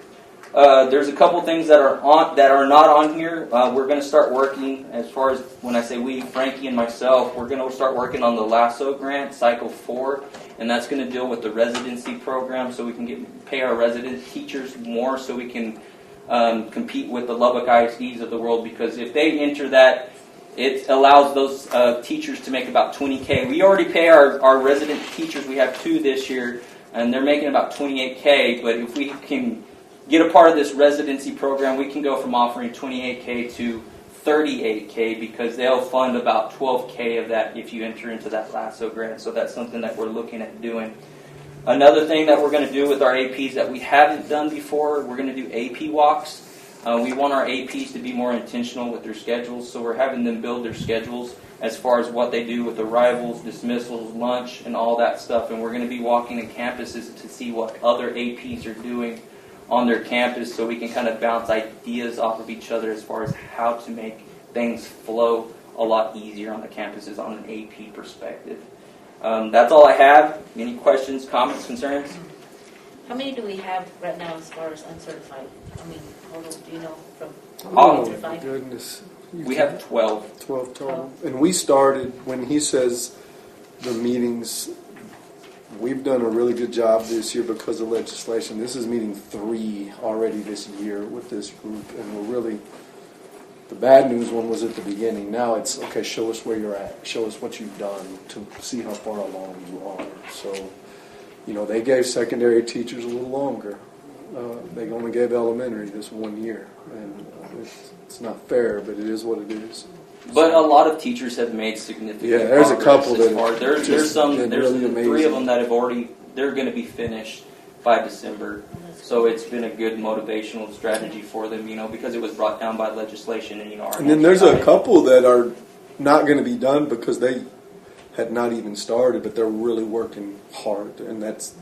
Though we talked before y'all got here, those are going to be tough because they're doing as much as they can. They just had too far to go. But I believe last year we had 18 non-certified teachers who went down because everybody who hired this year was certified. And while the APs are doing their walkthrough, that what you were saying they're going to start doing, will you be? Yes, we will all be there. Okay. We will all be there. Yes, ma'am. We all go together when we do those things. Yeah. We kind of want the other APs don't always get off their campuses a lot, and we kind of want them to see what it looks like other places, you know. Oh, to each. I thought you They're all said full, they're all on APs campus. will go Okay. to all campuses. And Okay. so, for instance, we're going to start at the high school and we're going to follow that AP for 30 minutes and he's going to talk us through what do I do for arrival dismissal when I call a parent, when I interview kids, and then we're going to rotate through all of it. Okay. It's going to be really Yeah, good yeah. for them, I think. These principles, guys, are the key things tonight. And we're in danger of y'all being so exhausted by the time they get up here, and I don't want that. So I'm going to go really fast because I've seen their presentations and they're really good. And they're really informative, and I want y'all to be able to ask questions. My attendance numbers I go mine a week ago because I prepared this the week before, but that's really where we've kind of been hovering. And as Dan pointed out, we're doing good. We just got to stay there, you know. We are about to hit little kid flu season, and you know, you never know what that's going to look like. But I think we just got to make sure we stay focused on it and the percentages and the ADA. I'm not going to speak on SHAC. Dan did. We had our biannual sheriff's meeting today, and the most important thing to know is that, like, when we decide something here in SHAC, then we go talk to all of the people involved, you know, and you know, like for North and South, it's not going to take as much because we're not going to have a shooter. I'm not ready for that with our littles, to have guns going off and smoke going off, but they do need to go where to go. We always do our drills. I always say we're great about doing drills when we know the drills are going to work, right? We've never really done the lockdown drills when we're at lunch, when we're at recess, when we're in the hallway. That's the point. It's going to be teaching, right? Now, that secondary one, it's probably going to be a lot more intense. But we can't really tell you what it's going to look like today because we got to get all of the people from the town, the chief, sheriff, Freddie, everybody involved to say, okay, what's the best way to do this? So it teaches. It's not shock and awe. It's so that if it ever really happens, our kids know what to do, right? So that's kind of where those are at. UIL band, I've been hitting y'all on those updates with that. We march at 5 o'clock. 5 o'clock. That's why I put 4:40, because I grew up with two sisters. And if I don't put 4:40, they ain't going to be there. So but they will march right at 5 o'clock. I got you. I am going to let Bauman hit on the district improvement plan and the ESL overview. I am going to pass this out, and then I'm going to backtrack to this. You have this in board book, but just to keep you from having to look at it, you'll pass one down. So I told April I would make sure I could speak on this, because this is new legislation. This is something we've always done, but now it requires board approval. And what it is we do have kids that go show for 4-H. They've always shown for 4-H. We have always just been able to count those kids as present when we know that they are at a stock show showing with 4-H. One of the many things with this parent, the parents making sure that they have rights, was it has to be board approved. If y'all are okay. Now, they can't just go with anybody. That's the point. If you flip that over to the back, they have to be people who have masters or bachelors in these two things, and that's why that's on the back there. So it's not anything new. The new part is that it has to be board approved. And so, you know, y'all had this for a bit. You got any questions over it, really? You'll have to sign before you leave tonight. So that's really all it was. Legislative stuff, making things a little harder. I visited with April about this, and April, you're going to kind of guide me on when our next dates are for the board meetings. And so I'm going to leave this up and then just let you kind of communicate with me. And then in the weekly updates, I'll start putting the exact dates when I know exactly what the plan is. When we do get to updates, that's the order we're going in. And I know last time I did this, I told y'all guys, listen to all four and then ask. I don't want that tonight. Ask the guy or the girl when they're done. That way it's relative to them. We'll start with Gensler, then we'll go to Christie, then we'll go to Jasper, then we'll go to Dr. Starr. But I do want you to ask whatever questions you need to ask. And so, saying that, I'm going to backtrack, and we're going to hit the district improvement plan. And as Bauman's walking up, the district improvement plan, guys, is something you approve every year. And she's going to explain it more, but you got to be careful about overthinking what it is. What it really is it is basically telling the district how we are spending a lot of our federal money. that's really what the overall plan is, and she's going to go into that more. You have this in your workbook. She's not going through every page because that would be another hour and a half, but she's going to hit some of the high points. And honestly, when Scott did federal program stuff a while ago, he covered a lot of it too, so I can kind of skip through. We are, by TEA, y'all know, considered a one campus district. So we have our district improvement plan and our campus improvement plan in one.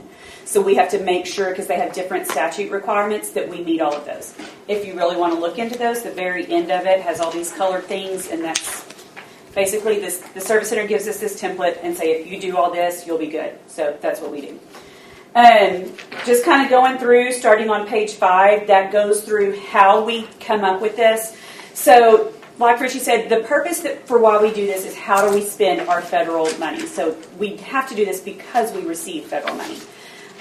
We do what's called a comprehensive needs assessment, and we actually do a collaborative one. So it covers Title I, Title II, Title IV, all the things. So we make sure we don't have to have separate meetings for each one. We put it all in one. So this summer, we came up, we met, that's kind of what's on page 6, and I don't know why it cut off half of the sign-in sheet, but it did. You have to have parents, community members, different representatives from different groups. They have to be represented. Like parents cannot also be employees of the school. There's just different things. So we came up here one day, we spent the morning going over last year's plan, looking at our goals. Was this good? How do we think we're doing on this? Do we think we might need to change? And then in the afternoon, we went over the needs assessment. And so I think it's Region 20 gives what they call their toolkit. And there's 8 areas that you look at. And so we pulled data for all of them, and then we all went through each one. A lot of y'all have been a part of that before. You go around in groups, and we just talk, and then we kind of look at everything everybody came up with. So page 7 has kind of a very big, broad highlight view of the strengths we identified, the weaknesses, problems, kind of some barriers, and then the needs. This is what we look at when we're trying to decide how do we want to spend our money. And that goes into the strategies that go with our goals. Normally when you think of the district improvement plan, you only think of the goals. That's just one part of it. So you can see there some of the things that we identified that we need to pay close attention to and things that we want to get better with. The next page after that has our parent-family engagement plan, because that's one of the things we also look at every year. So we looked at that, made some changes. It's listed teeny tiny on that, only because they said to put in a screenshot. It's on the website in English and Spanish. We gave it out at parent conferences. We gave it out at Title I meetings. So you're not going to want to read it on that, but it's there. Part of the district improvement plan also goes over state compensatory education, so our state comp ed funds. State comp ed is for students that are qualified based on, I think there's 15 criteria put out by the state. It's not stuff that we pick, but these are students that are at risk for not graduating. We can add supplemental things to it. We just never have, because the criteria that the state sets forward really has done a good job of making sure we capture the students that we need to. There's entry processes, there's exit processes. All of those are also listed at the back if you want to go read on those. Our counselors and PEAMS coordinator really work on making sure we've got the right students identified, because that's how we receive that state comp ed funding. So you can see there, whenever we're looking at the scores, we compared last year to this year. In math, they went down a little bit, but so did everybody else. In reading, they went down a little bit, but kind of so did everybody else. Science and social studies, they went up. So we just kind of watch and look to see, we have monitor kids that we watch to make sure that the services that we're providing are meeting their needs, and so that's one of the things that we're tracking. So there's that. Next page, this is what Scott really went over. A lot of the stuff on this. This is page 10. This was put on the website back in August when we were doing our application. We had to post it and how we were going to spend everything. And then last month at the beginning, it was open for public comment. So this is nothing new. It's been out there for a while. So with our Title I funds, like Scott was saying, we moved a lot of materials out and moved a lot of people in, which when you look at our needs assessment and our goals, a lot of the things that parents, teachers, students talk about, we need more support staff, we need more, people in the classrooms. It's more about the people than the programs. So that's what we were able to use our federal funds for. He talked about how we do what's called funding transferability. So we put Title I, Title II, and Title IV all together. And they follow the compliance for Title I, which means we don't have to worry about supplement, not supplant. So like when he was talking about Perkins, if you bought it with local, you can't do it. Supplement, not supplant is not something we have to worry about with our Title I, Title II, and Title IV. Our Title II is what we really use for our teacher prep. So we do a lot of stuff for first-year teacher out of that. Teacher support PD comes out of that. Title IV, we use a lot for summer school, like our summer school supplies, things like that. So we just kind of have different pots that we pull it from, but because it all falls under Title I rules, we have a little more flexibility with what we're able to spend it on. On this, you'll see I didn't have Title V's on there because that is something that we actually applied for. That grant application is a little bit later, but we had probably about $49,000 is what we're getting on that one. And then starting on page 12 is where we start the goals. This is what you're used to seeing every year.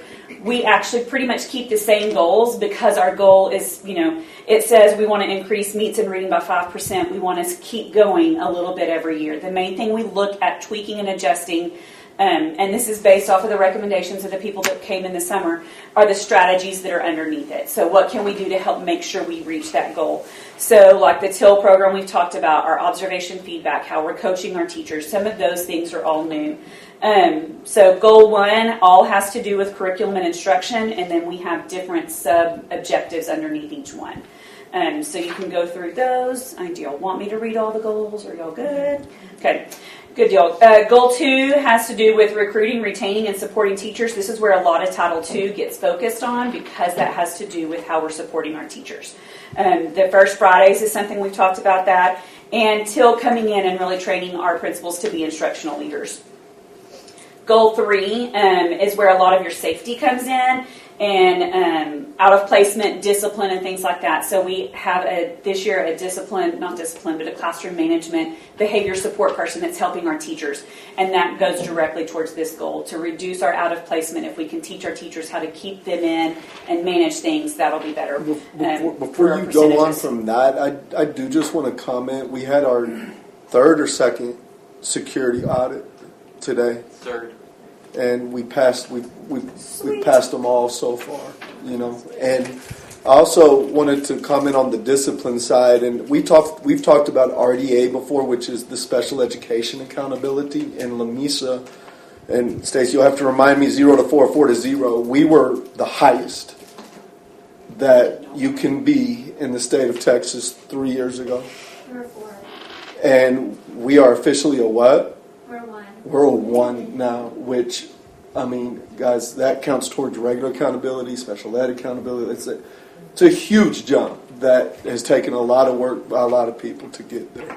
Okay, go ahead. Goal 4 has to do with our CCMR, so a lot of our PTEC stuff, and I know that's something Gensler's going to talk about, some CCMR stuff, and Perkins kind of falls in with this as well, and some of our Title V we use for that.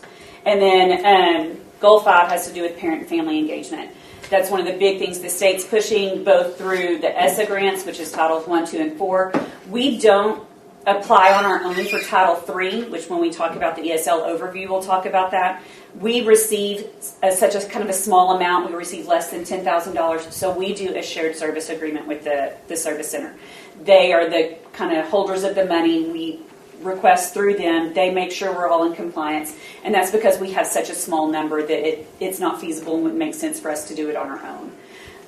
But the Title III, you have to have a mandatory family engagement, parent engagement, and community engagement, and each one has to have different goals. Like you would think parent and family might be similar, they have to do completely different things. So we're really working on that. One of the things that we're wanting to do, and I'm switching over to the ESL one, but that's okay. Are you going back to DIP? No, I'm finished. I'll stay. Do y'all have, because she's going to switch over to the ESL. Do y'all have any questions over the district improvement plan? Okay, go ahead. Read it at your leisure. But one of the things that came up when we did our family Title III meeting back in the spring, and asking our families, what can we do to better support you? And one of the things that we're going to really try to do this year, and we've been working with some of the people in the district, is offer some kind of a class, may just be one class or whatever, to work with our parents on conversational English, on how can you communicate with your teachers, how can you speak, what are some things that we can do to help bridge that gap. Because a lot of our parents don't feel comfortable coming in if they don't know that what they're going to be expressing will be able to be translated well. So we're in the process of working on that, finding somebody that can do that and host that. We'll do it here in the evenings.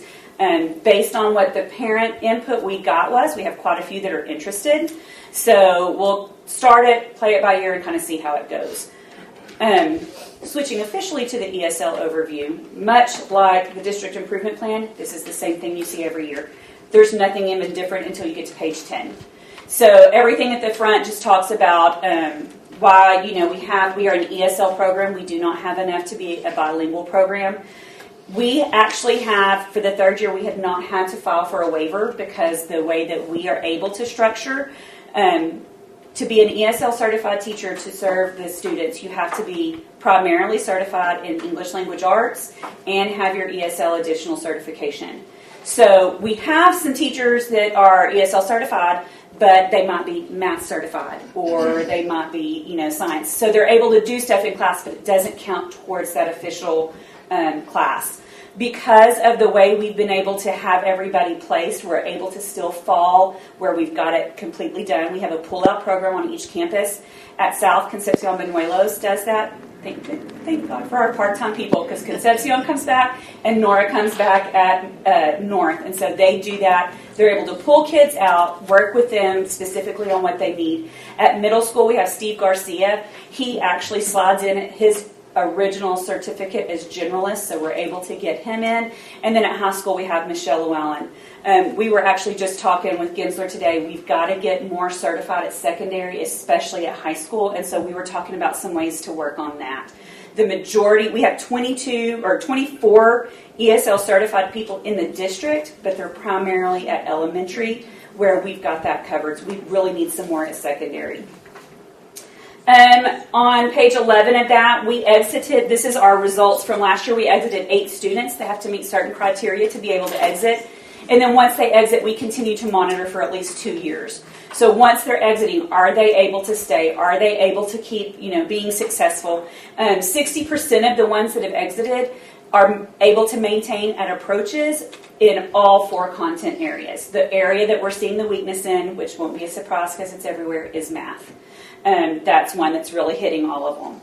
So the recommendations based off of the overview, we're going to continue. We use a program called Summit K-12, and that's a specific TELPAS, which is the test that they take. It's a TELPAS prep, and that comes from the Service Center. Our teachers, they've used it for a couple of years. They're a lot more familiar with it. The thing that we really like it is it practices the exact way they're assessed. So the speaking part, which they hate doing because nobody wants to talk into a microphone in front of their friends, we're able to work with them exactly how it's going to be because there's just like little perks with it. So we're going to continue doing that. We're going to work on our math areas because that is an area that we're struggling with. So through the Strong Foundations grant that we're using for Bluebonnet, one of the things that we talked about when we did our Learning Wants today, making sure we're using some of those embedded supports for our EBs, making sure we're getting them that support so they know what to do. And then we're really going to track those that are coming in at beginning and intermediate levels. We don't want them staying there. We want them continually moving forward. And then Jean, she's the one that put all this together, Arisminda. She is our ESL kind of coordinator. She makes sure all LPAC meetings are held. She works with all the other counselors to make sure everything is in place. So she's really the one that does all of this, so kudos to her. But she makes sure that we stay in compliant. So, any questions on that? At high school, how many ESL kids do we have in that program? They go during tea time, and we actually, that's where we had the most exit over the summer. Okay. So I want to say maybe around 20, Okay. give or take some on either side. Do you know for sure, Gensler? I think we started at 20 and maybe...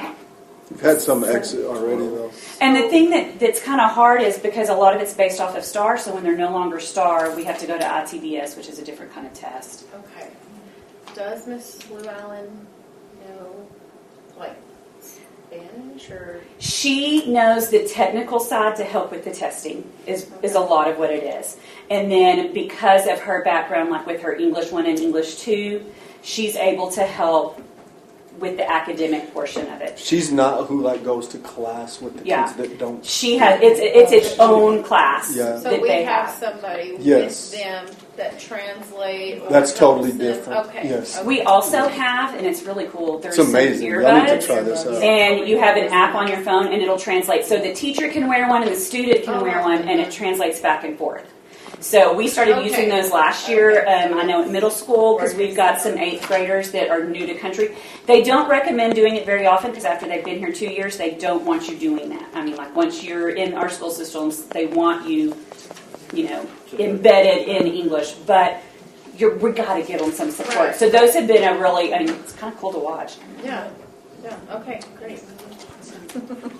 So later, y'all will approve the district improvement plan. The ESL overview is just information. Just information. So it's thank you, Bob. Thank you. Guys, do y'all, because they're about to go, do y'all need a drink of water? Do y'all want to get up? I mean, for 2 minutes? Yeah. Go Okay. somebody- Because this is about to be really important Yeah. info, Yes. and Let's that take way a little- everybody's little coming somebody for us. squirming. 2 Yeah. minutes. Ready, please. So Gensler, while they're doing that, Gensler can get hooked up.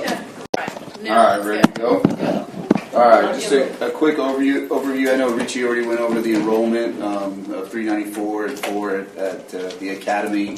394 seems wild to me because last year we were like 470. That senior At the class beginning of was the year. gigantic. Yeah, we had 138 in that senior class. So from 38 to I think 91 seniors this year.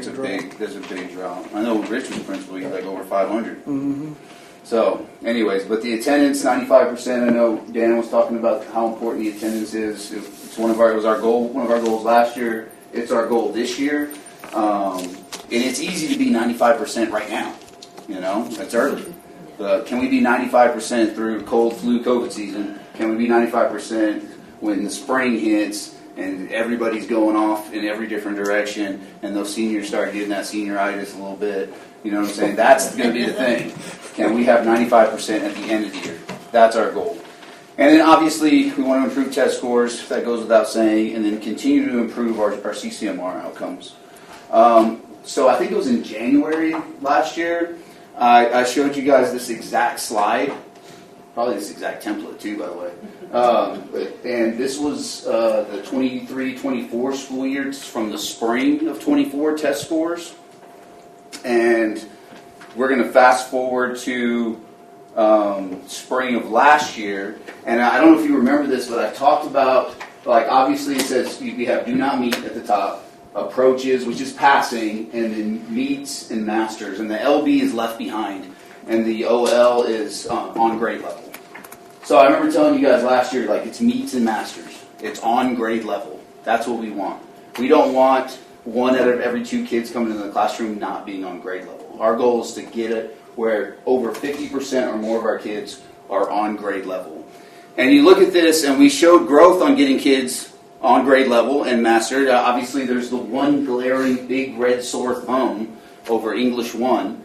And just to be completely transparent, and we've spoken about it, and so you're probably wondering, why did English 1, the only one that didn't grow?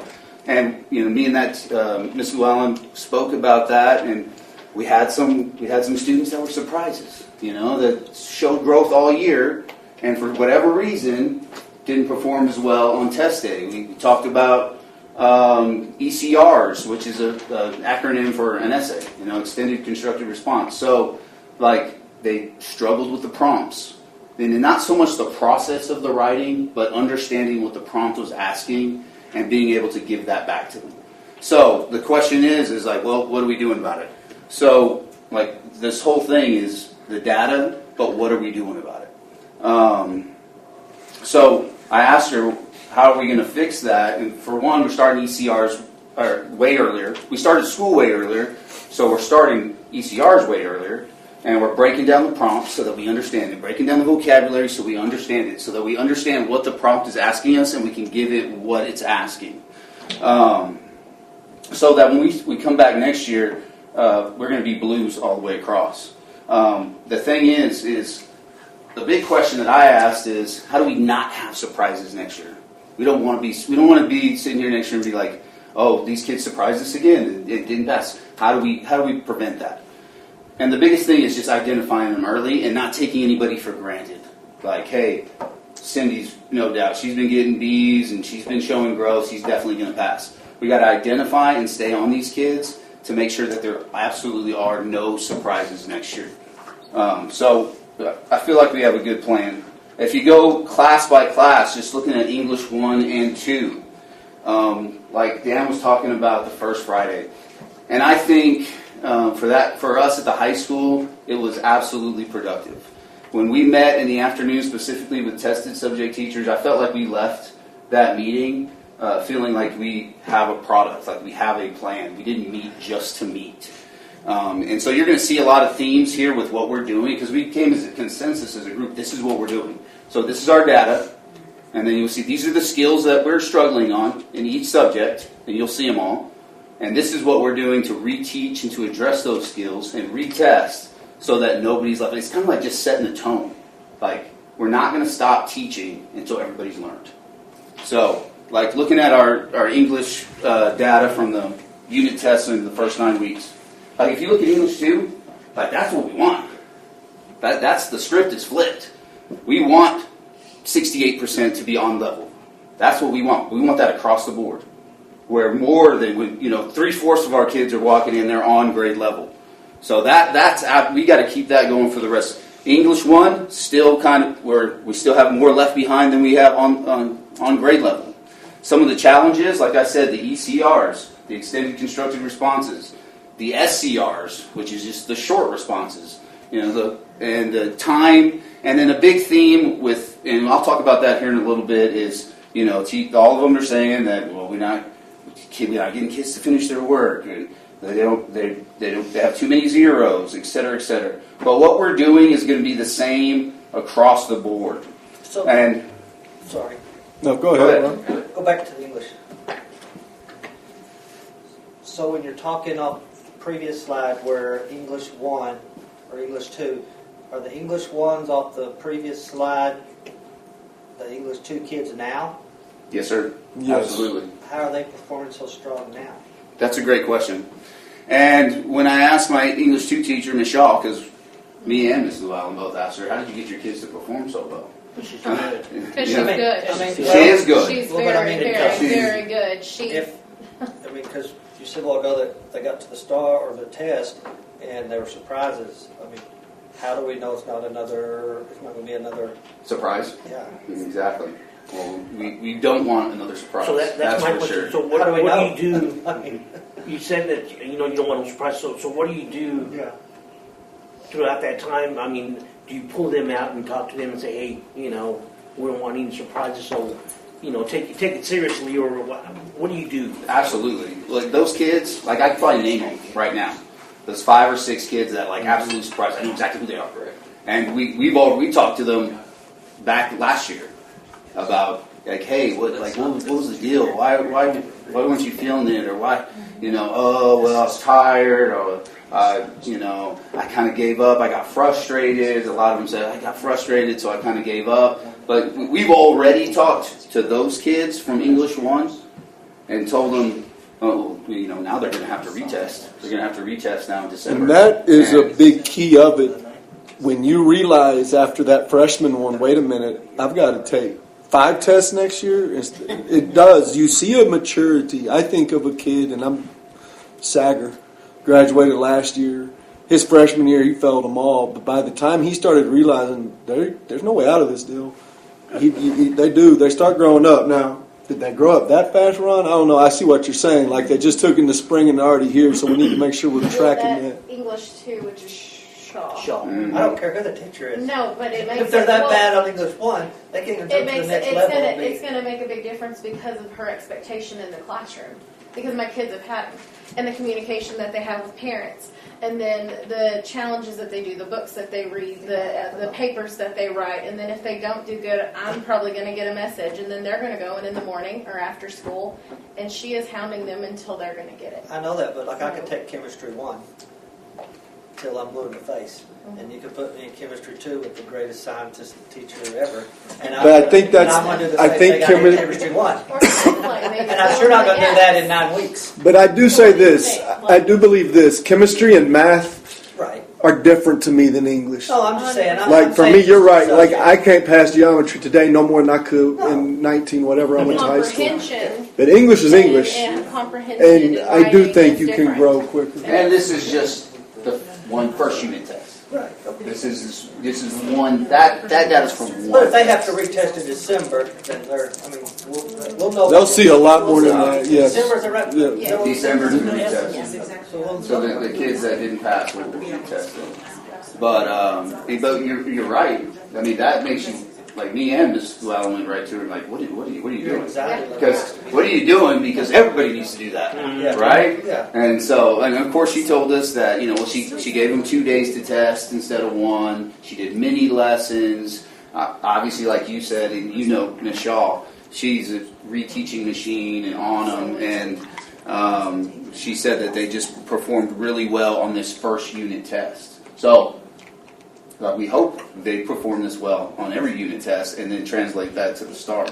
And for her also, I know at high school they expect the students to be responsible, but she is also trying to be responsible for them, not just letting them on their own, wanting to either come in and get the help or do. She makes sure that she does extend that to make sure that she is reaching every child. And I think it's also the assignments that she does. She's very creative with it. So, I've had my kids like, Mom, come here. I've never seen my kid come and show me an assignment because he was excited about it. Cause it was And English 2, I guess, it's been so long. Does it? Will it? Are they taking English 1 also now? What, say that Like again. the kids that They failed it? That are having to retest STAR. Are they having to take 1 and 2? Yes, Yes, sir. Now, Is 2 gonna like help if them you on are a STAR, sophomore, I guess? if you are a sophomore that failed 1 last year, you're taking English 1 in December. You won't take English 2 till spring. But if you're a junior or senior in December, you take everything at that point. You take everything you have failed. And the English 1 test is harder. It's more challenging than the English 2 test. Does that kind of make sense? Right. No, that's what I was wondering if like English 2 would help them on the retesting. Oh, for sure, because you're So gaining like some Ron, knowledge. we added in those EOC support classes. So if I'm a sophomore and I failed English 1, I'm You're in an getting English double. 1 support class and And English English 2. two. So it's almost like I've got a double block of English going that year.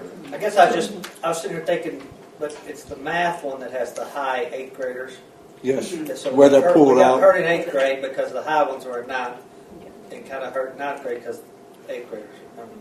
So, Yes, sir. but this thing, okay. No, you're good. I'm sorry. No, That's a you're good good. question. You're good. So, moving on to algebra, and I'll give Ms. Hernandez, and my assistant principal, Mr. Fitz, all the credit as far as we talked about IXL. I know Ms. Ballman talked about IXL, and it's a program that has every subject. It has ACT, SAT, TSI prep on there, and they came up with, and we're using it across the board. For obviously, when we get so this is Ms. Hernandez's second unit test. So we take that data, and obviously we're reteaching in tutorials. We're reteaching in tea time and Tour U. We're circling back to add things into do nows. The skills that they're lacking in, those do not meet, those 57% that did not meet on that Unit 2 test, and then you can assign those specific skills, which is exactly that: slope, domain, range, finding their constant. They can assign those skills in IXL, and then those kids have to work on those skills and get a SMART score of 80, and then she goes to Eduphoria, we print the test off, we retest them on those skills. And so for this test, the example is perfect. She took those 57%, they did that, the IXL skills and the tutoring, and then when they retested, they were 88% mastered on those skills. So the IXL is a real game changer for the reteaching. So it's just one more tool that we have, in addition to tutorials, in addition to That's what I was about to say. in addition to tea time pullouts, in addition to Tour U, in addition to spiraling those skills that they're struggling on into actual instruction, and into another tool to reteach them. So the IXL is going to be huge for that reteach part of it. Biology, the scores aren't as drastic as English 2, but still they're flipped. They're flipped as far as we have more kids on level than we do left behind. And if we can continue that, just like in English 2, if we want to get it across the board, obviously, then we're going to be in good shape when it comes to spring. It's the same challenges. Those kids had skills. They struggled with viruses and cell function. We're hitting those in tutorials. We're hitting them in tea time, but we're assigning those skills in IXL so they can get that SMART score of 80, retest them, make that test in Eduphoria, and retest them on those exact same skills that they're struggling in. Genzer, can I add one thing real quick? So as they test more throughout the year, like they don't forget these skills. The next test will have the new stuff plus this stuff added on. Then the third one will have the second test, the first step, and the third. So you're building that stamina throughout the year as we go. Which is why you always have to like spiral back, circle back on the skills. But we got to make sure that we're reteaching these skills so that we don't have those gaps. So that's why the reteach is so important. We're talking about U.S. history. The challenges there in U.S. history is they don't come in with a lot of content knowledge. In 8th grade, you teach from 1492 to 1877 to Reconstruction, and then when they come in as sophomores, they're Reconstruction 1877 till today. So they don't have enough of the content knowledge that they have to start from scratch, and then the higher level questioning of the STAR test. So we're these scores right here from his first unit test they're way behind, and we usually do pretty well in U.S. history from an overall passing standpoint. We'll be 90% approaches, but we're still not on level where we want to be. We're still not over that 50% of kids on grade level. It's great that 90% of them pass, but we need to get that 50% over. But what we're doing is the exact same. It's going to be the exact same across the board as far as the reteaching is concerned. The tea time, the tutorials, the spiraling, the IXL, and then we're going to retest them. Talking about CCMR, I know Ms. Baumann talked about CCMR. In 2024, we had 118 graduates and 95 of them were compliant. And then last year, we had the big class of 138, and 106 of them were CCMR compliant. This class, we have a small class, which is obviously accounts for that big drop in enrollment when you like 47 kids. But we're more than halfway there, and we're mid-October of getting them compliant. Now that CP, that stands for college prep. That is like a remedial college class that's offered through Howard that can replace the TSI for 2 years. Okay, but that's going away after this year. So after this year, that college prep's not going to count anymore. We're going to have them pass that TSI. And that's why we have put so much more emphasis the last 2 years on getting kids ready for the TSI. Getting kids ready for that TSI. And testing them earlier.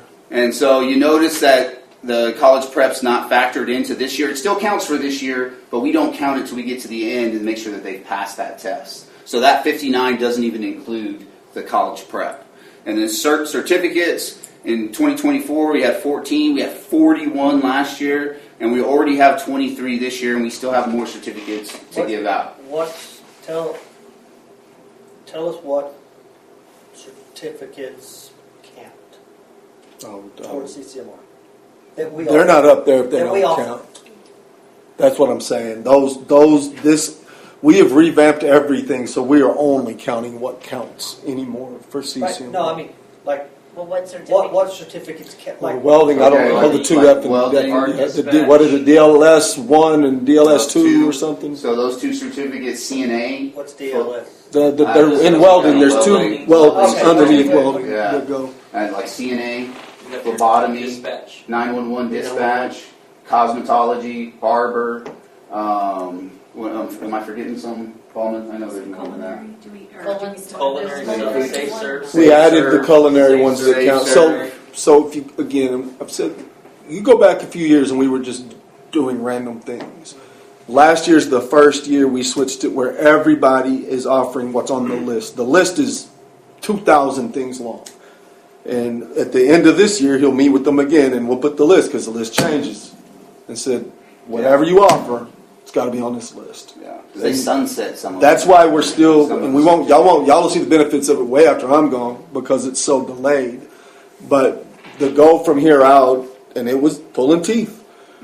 Nobody goes through Lamesa ISD without getting their CCMR certification anymore. Right. Can we get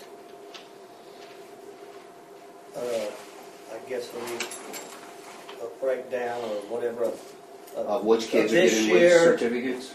Well, I don't want names. I just want like of what certs. Have been issued to this point. Yeah, well, we For sure. this year, last year, just kind of, or what we're offering or what's on the list this year. I mean, because I know when I first came on the board, like numbers were thrown out. I mean, prior that 96 welding certificates. And this and I'm like, Right. all right, yeah, and then that's why I just kind of really disappointed when this brings us down. The year I went to the high I guess that's school, why I was kind of. Yes, sir. I'm confused now. the year I went to the high school in the spring, Uh-huh.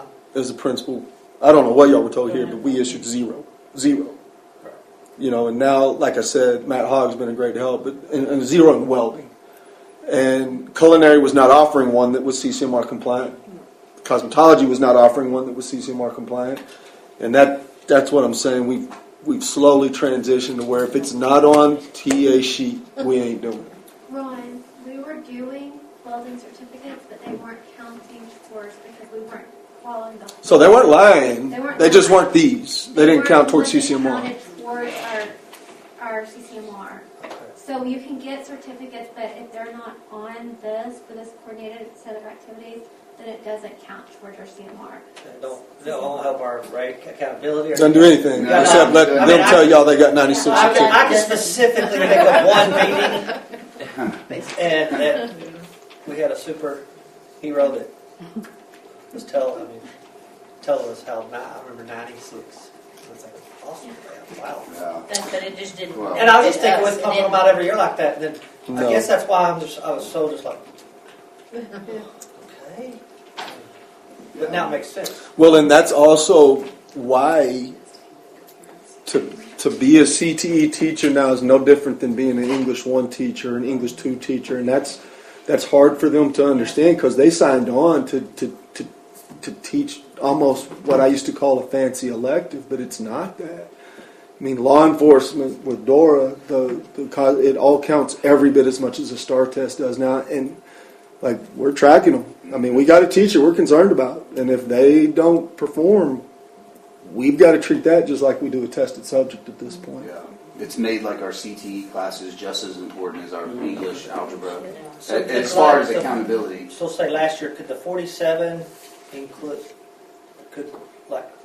so 47 is college prep. Right. The certs could, so maybe the 41 be also a 47, included in the 47, or? Yeah, no, you're good. Or They could be both. But, I mean, you could have a kid who got a certificate in CNA and was also in like the college prep. so they could have two. I'm just trying to add them up and just see how close we're to one of them. That doesn't count as You can't double doesn't, up. but it doesn't count as two. So if they're Does that make sense? So- college ready and dual credit and they get a certification, they only count once. They only count one time. That's what I'm asking. Yes, Okay, that's what I'm yeah. asking. So, It's not like Yeah. a double. No, Yeah, you don't get So like if you one got kid a welding can't get 3 certificate and credits. dual credit, you You didn't know. count twice. so either So you're those are either two counted numbers. for college Two prep or numbers. you're counted up there for certs, not you. So like, if I got college prep and I got a certification, I Just wouldn't, count I it. wouldn't be in both columns. It'd still be one. You'd just be one. You'd be either one. Okay, that's what I was asking. Okay. So here's what's hard is this slowly is becoming the new STAR test, and my belief is that like our current 8th graders, by the time they graduate, they're going to have to score here and score on the TSI, whereas right now it's either or. I think it's going to become where you don't count unless you get both. So actually, there could probably be more certs or college prep if you can't count for two. Right. Am I fair to say that? Are you saying more for More. college prep? There could be more certs. Is in the numbers? Is in the numbers. They're not Because I counted can't in count both. twice. Right. Right? Yeah. Yes. But if you have a cert, like you're counted in the cert in the certificate. What if I have a college prep too? Then It we'll just count you in the counts. certificates. I think they've just prioritized, like, I would rather count it in the cert than the college prep. Yeah. College prep is if that's your only one, that's why we count you there. If you had both, we'll put you down here. Yeah. Like Just to if kind of you- help our tracking. So there could be more college preps.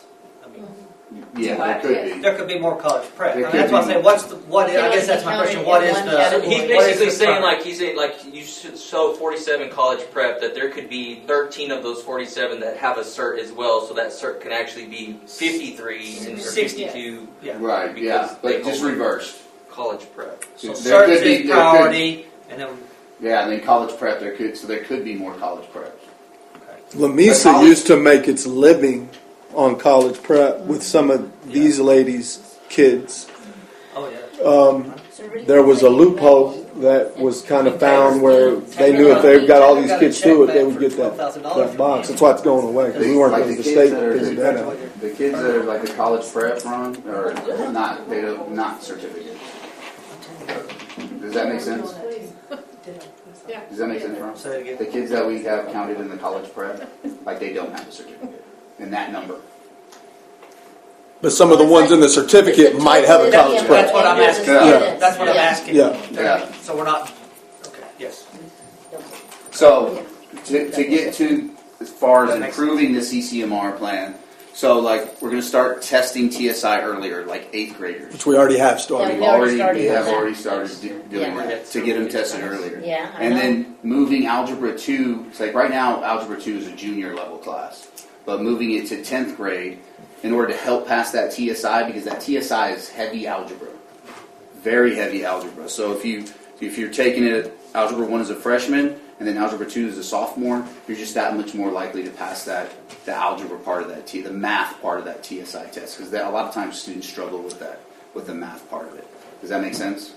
And then U.S. history and speech, dual credit in the 10th grades. So if you get 9 hours of dual credit, that counts. So if we can have kids with 9 hours of dual credit, that's That's one of the P-TECH. many reasons we added P-TECH was to make sure that we are insured with the CCMR. So if you have 9 hours of dual credit by the time you finish 10th grade, that counts for CCMR. And then some of the new additions we have this year as far as dual credit is welding, CNA, phlebotomy, physics, and astronomy. Not certificate, dual Not- credit. Yeah, Dual credit. dual credit. Dual credit. Dual credit.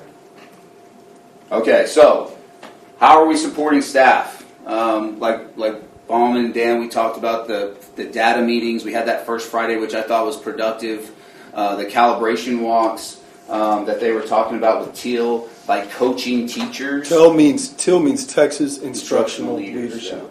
Texas Instructional Leadership. So they're coming and helping us coach the teachers. So we walk in there and we're looking at maximizing the 58 minutes, pacing, interventions. Are we aggressively monitoring? And then having like an action plan.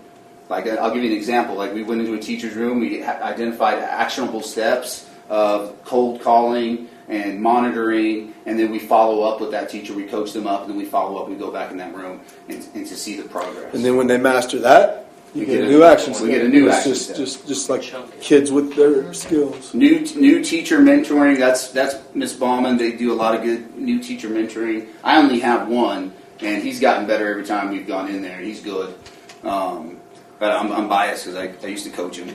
But and then He is very good though. yeah, he's good. He's really good. And then discipline support in the classroom. When I was kind of talking about that, they were this when we met the teacher. We were talking about, oh well, he's not doing his work, and they don't want to pay attention in class. Can we do something about them getting zeros, about not turning in their work? And like absolutely. So, but we decided that we could turn O-Room into kind of like a ZAP, like a zeros aren't permitted, where teachers can assign O-Room to students who have zeros, and that's kind of a negative reinforcement. But then we also came up with a positive reinforcement where if on a unit test for a tested subject, if any kid shows, so like we have English 1 unit test coming up, if any kid shows growth on that unit test, so even if you didn't score the best, even at the bottom of that class, but you grew from unit 1 test to unit 2 test, we're going to give you like a reward. Now, I haven't completely figured out what the reward looks like,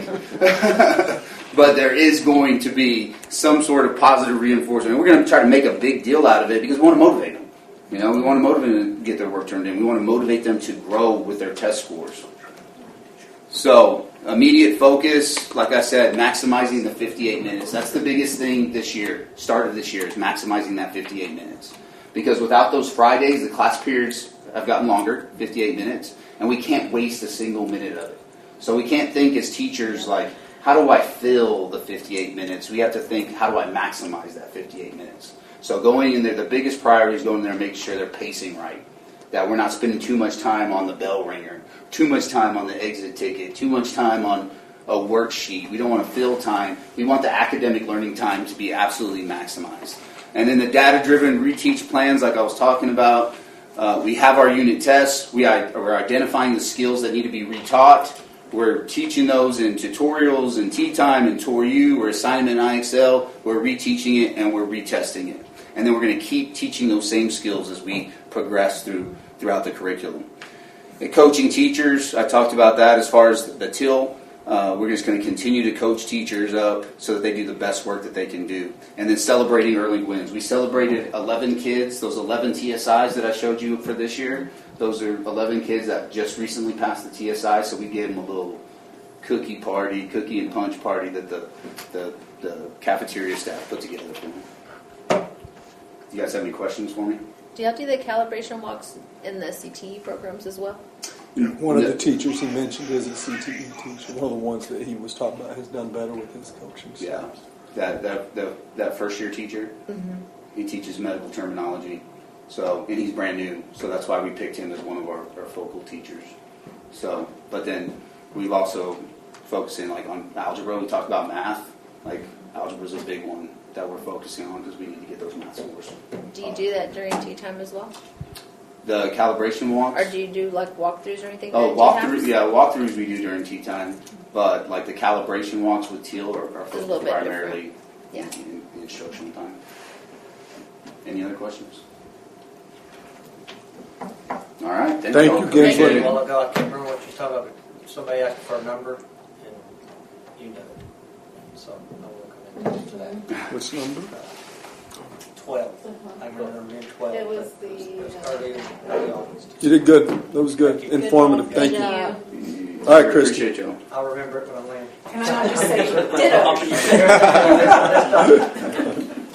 was going to say, he took up my time. That was it. That was it. That was the non-cert. Oh, that was Dan. I'm sorry. That was Dan. You get it. They said it too, though. Somebody said it. No, he No, knew that was something a else. different- He knew another it was number that we something were else. asking. The ESL Maybe number the in ESL class, numbers. yeah. What was it, The ESL? ESL number is what you knew, yep. Well, he knew something. Every once in a while, I know something. You did good. Yeah, We'll You did very never good. black out. Very good. All right, good evening. Starting out with our year, and I wanted to start you guys out exactly where we started our teachers out when we came back at the beginning of this year. And so we've talked about facing the brutal facts on our campus, so we always look at what the data tells us. We can't go back and change the past, so we can always look forward and look at where we're doing well and where we can improve. So we show this to our teachers. This is exactly where we were last year, and then where our scores were in the spring whenever we tested. And then what you see highlighted is oftentimes our STAR scores are comparing apples to oranges because the kids have moved on. And so we say, oh, third grade math, they did worse. Well, no, because those aren't the same kids. So we want to make sure that we are comparing apples to apples and oranges to oranges. So we look from year to year and where those kids are. And those that are highlighted are areas of growth for that grade from year to year. So if you look at our third grade students, year before last, when they were in fourth grade last year, they improved in all of those yellow areas, which includes our fourth grade RLA went down and do not meet, so less of those students did not meet. And then our approaches and our masters both went up. And then in our fourth grade going to fifth grade, fourth grade RLA, their RLA and math scores also went up in masters, and then the number of students that did not meet went down. So that one's kind of tricky because it's the one you want to go down. All others you want to go up. And then math, their masters went up by a full percentage point. We also notice our left behind. Some of those numbers are scary when you see on fifth grade math and fifth grade science that 88 and 89% of our kids are not on grade level. we will then look here in just a moment on some of those gaps that we're filling. When we look at MAP and we look at our number of teachers that are meeting growth, our kids are growing by leaps and bounds. But those gaps, we're not growing 2 grade levels or 3 grade levels when that's how far they're behind sometimes. And so that's what we're working on, is getting them to grow over that amount so we can get them caught up. Beginning of the year, we take MAP. We also take it again in the middle of the year and then at the end. And this is a little small, you can't see it, but just to kind of see where the whole campus was, straight up our goal is to shrink red and orange. And we're trying to grow that yellow, green, and blue, especially green and blue. Those are the areas that we're looking to work on. You can tell the top one is math and then reading and science. And that kind of follows our performance right now, where math is our weakest area. Overall reading is in the middle, and then science is where our students do a little bit better. This is achievement by grade level, so you can kind of see comparisons. That top one is math. Just looking grade by grade, our 3rd graders were a little bit stronger in math. But in reading, our 5th graders were quite a bit stronger. Same thing down there in science. If you look at science, that one makes sense because they don't get a lot of science at South. So when they get to 3rd grade, they think it's the best thing since sliced bread. And you can tell that knowledge grows over each year. And that kind of follows that pattern down there at the bottom for science, for achievement. So what we do with this MAP data is we look at what areas our students are not performing well. And so our teachers actually do this after we do our MAP testing. They go back and they do a review of their own data to see where their kids are not performing well. And so each of these are the areas that they've identified. So 3rd grade RLA, 4th grade RLA, and 5th grade are all different. For 3rd grade, they're looking at foundation skills and literacy, vocabulary. For 4th grade and 5th grade, they're both looking at evidence that supports the answer, and then in both argumentative and informative text. For math, it's different for each grade level. Geometry and measurement for 5th grade. 4th grade, data analysis and money transaction. Geometry and measurement is up there too, but it was kind of a secondary area for them to look at. And then 3rd grade, computations and algebraic expressions. Those are and then in science, organisms and environments, that's both for 3rd and 5th grade, and then 4th grade was matter, force, and energy. So what they do is they look at their instruction coming up and make sure that these are the areas that we focus on a little more intensely. And we do that with every piece of data that we get. I'm going to show you some more of that. Just some interesting things that we saw from MAP from year to year. We usually expect a summer slide. I think everybody expects a summer slide. But this year we noticed in our math and reading that our achievement from spring to fall didn't slide. So we were excited about that. Science still had that summer slide, but our math and reading held pretty steady, so we're excited about that. So now current focus, because MAP is great, but it's not directly aligned to our TEKS, so it gives us normative numbers or compared to the rest of the nation, but not necessarily related to the TEKS. So this is what's going to help us in our daily instruction. We do have standard curriculum for all of our grade levels. Our teachers have done some work over the last 2 years on what's called essential standards. I've probably mentioned it before. But these are standards that endure beyond a single grade. So it's not just important now, it's going to be important in that content area for several years. It also is used across multiple disciplines. They're prerequisites for future learning, and then they represent what's most important, not just nice to know. And they worked with their grade level teams and the entire department, as well as our CICs over the past couple of years, to work on those. In addition, this year we've worked on power standards that align to our STAR results and areas that if we worked or focused on them, that would also help us. So the way that we monitor this is this spreadsheet, which... This is a cool sheet, so y'all kind of see what she says here. So I'm going to show you 5th grade math. because they've kind of already gone a little bit above and beyond others. So it just so happened that the power standards that were selected by the district were already selected in our essential standards.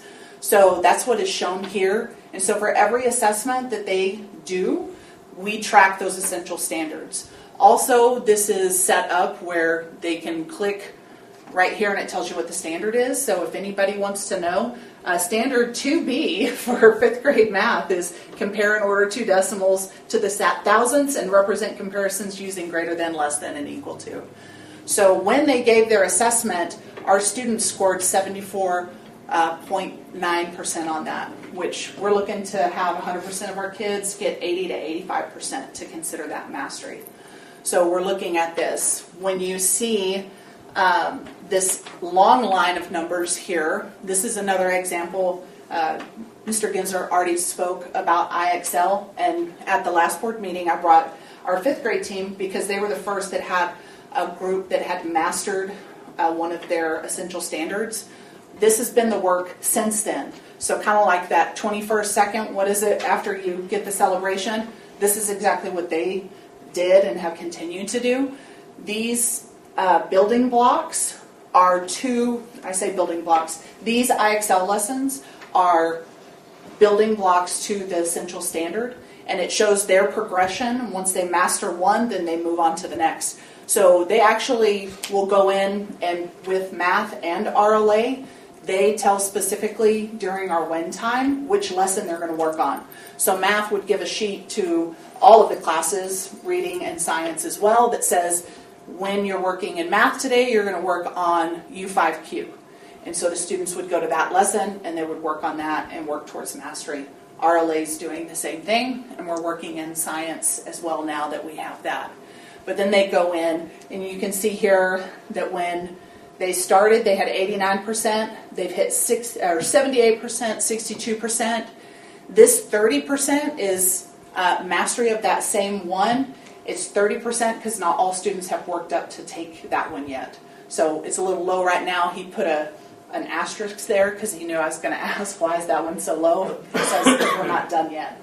And so that is the same here for any of our grade levels and content areas. So we'll continue to fill this out as the year moves on, and we'll continue to use it to guide our instruction.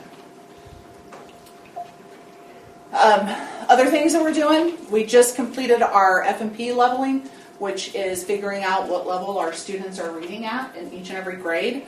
That took more time than we intended, so we've also worked on a plan to make that easier and better for next year.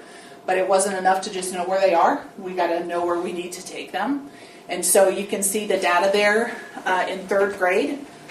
And roughly all of our classes are anywhere from 92 to 98 kids, just to give you a frame of reference. In 3rd grade, we have 13 that are on a kinder level, 10 on a first, and 15 on a second. And then what our 3rd grade team has done with the addition of our aides is we have laid out specific plans for each group of students. So those that are on a kinder level, we're going to be working on sight words, letter sounds, blending, and segmenting.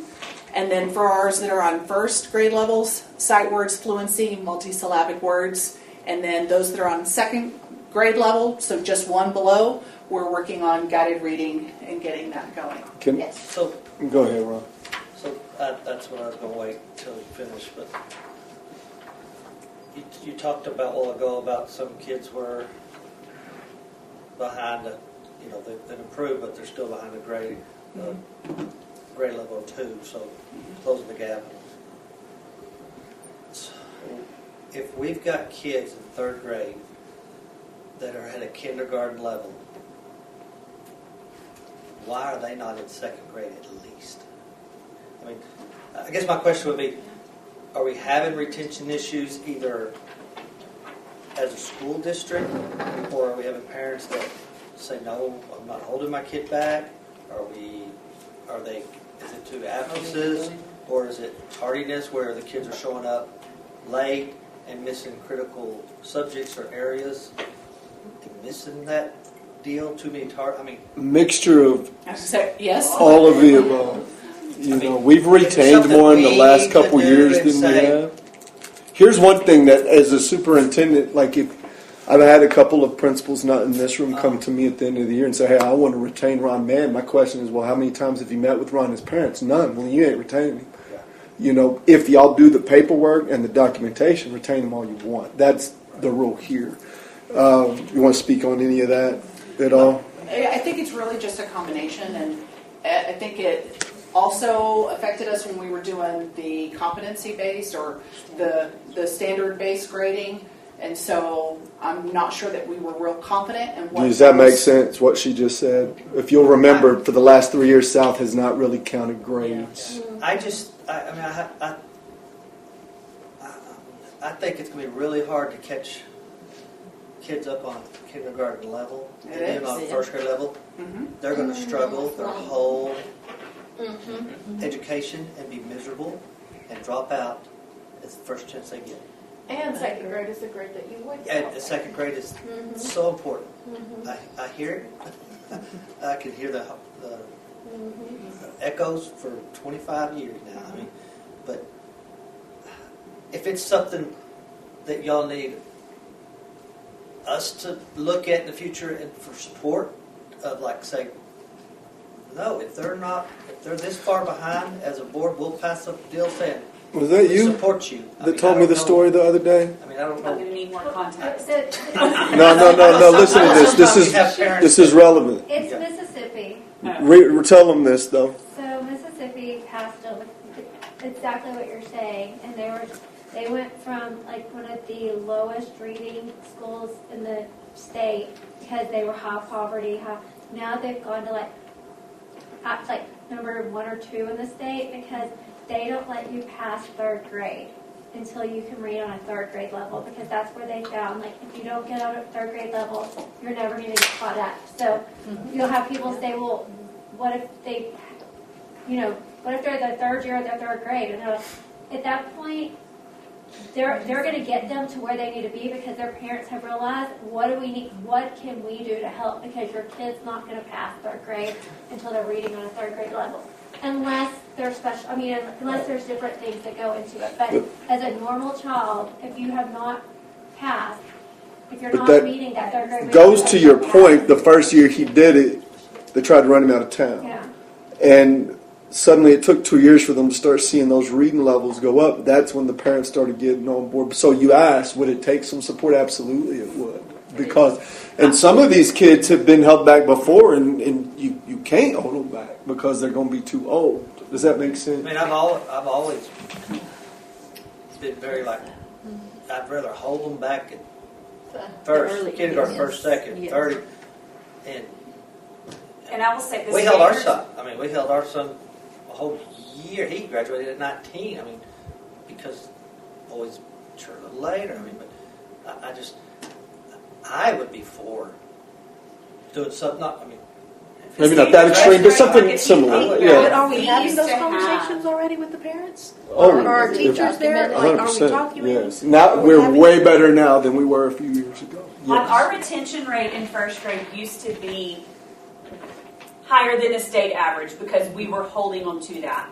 When we switched to standards-based grading and we took a lot of that away, our retention rate, and you can pull it up on tape, very minimal.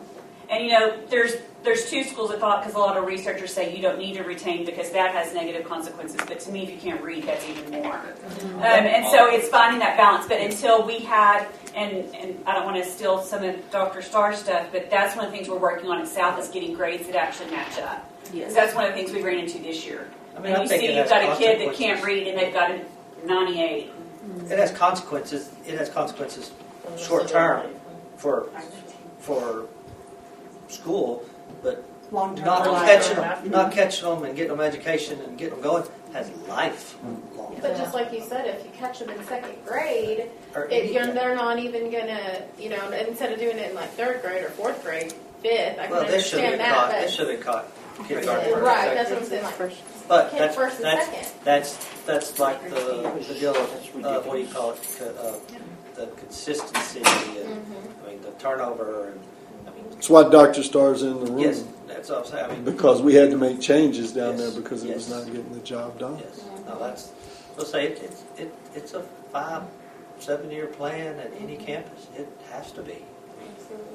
So, and I think we have to be intentional. So we've focused on reading for a while, but we haven't gotten at this granular level. And even talking to the teachers during this process, it wasn't just what can we do, it was, okay, well, where is that book? Well, where is that supply? Like, get it in hand. We'll get you the bodies. We got to have the plan so when they come in to assist us. And so we have now during wind time, we have 2 additional aides that are going to each one of those classes, so we can work with up to all 3 groups every day, and that's an hour of time. Now we still, you still have to address math, and we still have to address science, but I had talked about it at the beginning of the year, not only with our teachers, but I'm pretty sure I said something to you guys too. Like, that's our goal, is to make sure that we can get as many of our 3rd grade students on level before they leave us this year. The good thing is when we looked at this, our teachers said, oh, those numbers are manageable. And that was the first time. Well, when you look at our scores, they're worse than our reading levels. And we have used the excuse that they can't read, and therefore that's why they can't do the test. Well, now we know that over half of our kids are on level. So they should be able to do the test. So we don't have that excuse anymore.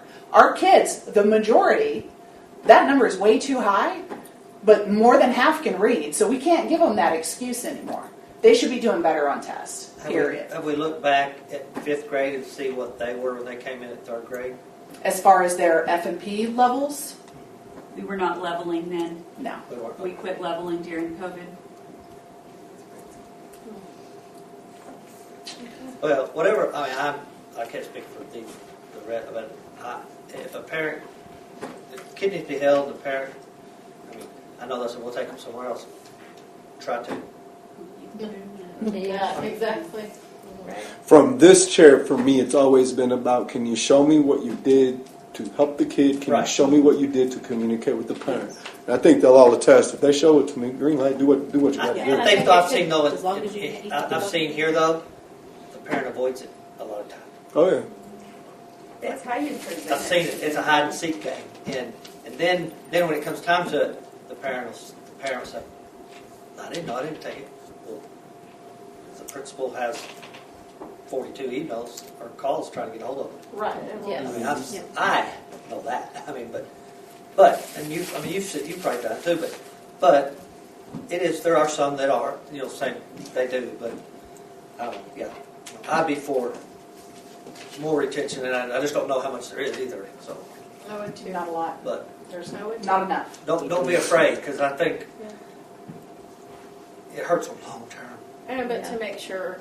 Yeah, it's done the right way. It's done the right way. Documentation. Contact the parent. Don't just tell them at the end of the year. Oh, hey. And that has been attempted, and I just can't stand by that. But that if our principals know that that's a Which they plan do that now, we're thinking, yes. which they know, that will I think that goes hands in hand with absences too. Oh, 100%. Well, I think they. Don't you do that? I think they do do that. Well, Yeah, I it's think done. that's more than. There's a I think lot that better one as would be far more as than monitoring absences to get the hour or documented. get the Yeah, credit got or that something. time. Yeah, that is. In addition to the leveling, we'll pull our Tier 2 and Tier 3 groups. That comes with the next one too, our upcoming risk assessments. We're streamlining that process, but those students are pulled not only in our double blocked sections of our English and math, they're pulled during that time, but they're also pulled during wind time. And then of course the IXL and Zern are used in addition. IXL has been different, as in it's not like our Mind Play and Zern where kids just do the program. It's a lot more interactive. Our classes can also intentionally create their own quizzes, and they can do what's called a live jam. And so it will generate questions that they can do in a game format for review, or targeting specific skills, or even in small groups. So it's not just sit and get alone on the computer, so that's been beneficial. And of course, that it includes science has been, and the kids. Actually, I asked a young man in math class the other day, he was working on Zern, And I said, which one do you like better? Because we have access to both right now and they're using both. And he was like, I like Zern better. And I was like, oh, okay. And he goes, I really like IXL better, but I was afraid you'd get mad if I didn't like Zern. So I'm like, no, man, I want to know which one you really like. So it was funny. And then here are just links to what we're doing. We've already mentioned it in here, attendance and behavior support, what we're doing in instruction. And so we started tracking attendance like this last year. Our campus, we have it at the end of Friday every week. I started sharing this with our teachers. They also get awards for the classes that have the highest attendance, but it was also important for them to see it. And so it was fine if they heard, oh, our attendance isn't good. It was different when you were getting called out because you were at 80%. And they're like, oh, my kids need to get here. We did add the attendance champions flags this year. That's what's back on the deal here. These are the first ones when we finally got our flags up. Yeah. That was fun trying to figure out how to fly those flags and not poke holes in the ceiling. But maintenance did great and it worked out for us. And then the other part is just behavior tracking. And it's what actually the APs put together and track. I'm not going to show all of it, but we use this to make sure that we're addressing hotspots. They track also the number of hall passes that are out, so we know which kids are missing too much class or maybe intentionally avoiding class or going to the nurse trying to avoid things.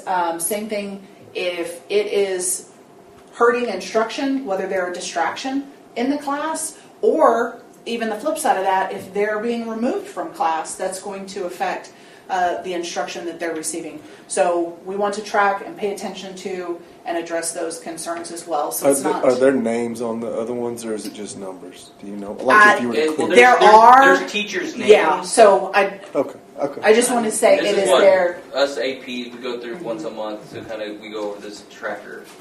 Is our behavior down still? I know last time Oh, it was drastically. like 40, like half or more than half. I have never been. I mean, we are in October, and I've never seen our DAP. It hadn't had over 6 kids in it all year. It's been crazy. But like I knew Miss Jasper at middle school when you did last time, it was like uncanny, like low, and we were. I mean, You can feel it. I'm telling you, you can feel it when you walk through our schools. Like it just feels calm and different. yeah, it's been really nice.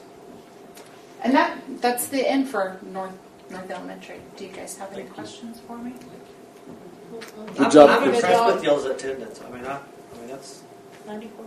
Well, ours is down this week because we had the stomach bug. So, well, we say that, but then we're like, okay, next week. And that's exactly it. All right, guys, y'all got to show up next week. We're going to make up those persistence points. So, but yeah. Thank you, Christy. Good job. All right, Jasper.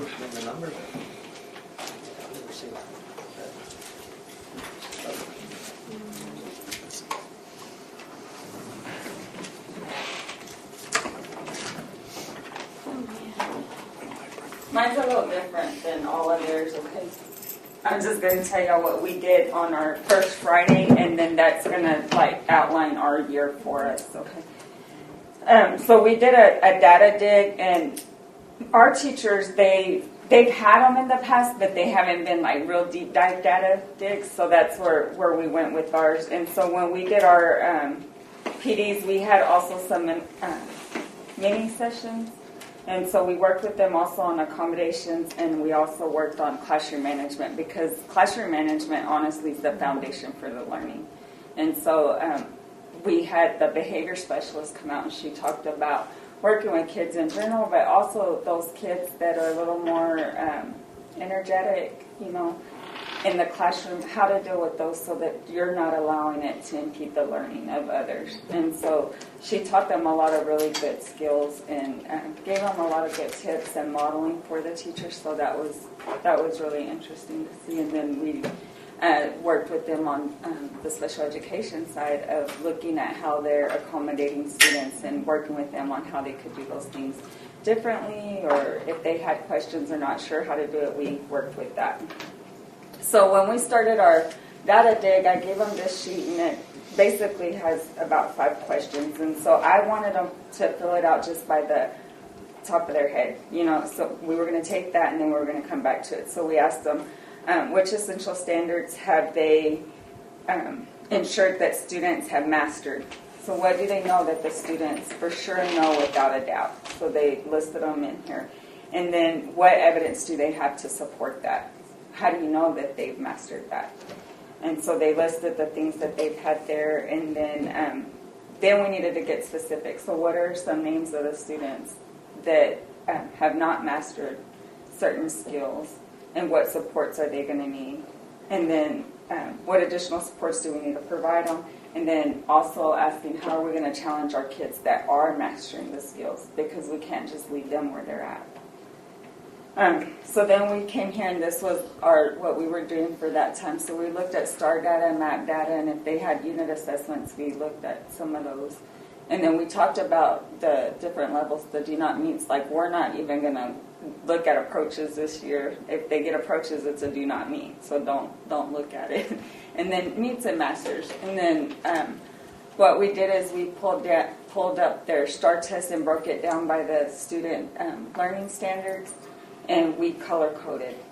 And that, to me, was where they started seeing the light on a lot of things, because until you get there, you just see a number. And so they looked at this was our STAR scores. The black boxes were all the names. No, I had to black out names. I didn't want y'all suddenly texting y'all's friends. And so we looked at that. So the red right there, the red is did not meet, and then the peach color, it's approaches, and then the green would be meets, and the blue would be masters. Now this is just for one class, so I just took one teacher's stuff and asked her if I could share, and she said yes, so that's what we're looking at tonight. Okay. So we looked at all of that, and that's the continuation of it. And then that's how the MAP scores look. So we looked at, from last year's STAR scores, did we see any growth with them just in the few short weeks from STAR to the first MAP test? And then also breaking down the MAP test, like Christy said, it doesn't give you a full, layout, but it gives you the national standards of where they need to be. So that helps. It gives you a foundation. Right here, this is a snapshot of all the TEKS. That's important. So we have new teachers, right? And then we also had our teacher assistants sit in this training too. So they're not familiar with the TEKS, but they need to know what are we looking at, what is the teacher looking at. So we had those out so that they could refer back to that. And they also color-coded and dug into the data too, because they need to know how they're helping their kids that they're going into classrooms to assist. And then this right here, there's several pages of this, but what this is it tells you the frequency of that TEK being tested. So it starts from their first STAR test all the way until they graduate. That is where they can really pinpoint where a gap is and where they lost that gap. And that's going to help the teacher be able to go back and identify how far back do I need to go, because you can play the guessing game and that's not going to get you anywhere. So if you're trying to save time, you need to know where do I need to go hit it. And then, so for our color coding, that's the colors we use: pink, orange, yellow, green, and blue. And of course, blue is like your blue ribbon. They did really well. Green is a meets. Yellow would be what we would call for me, our barbell kids, and the orange and pink are not too good.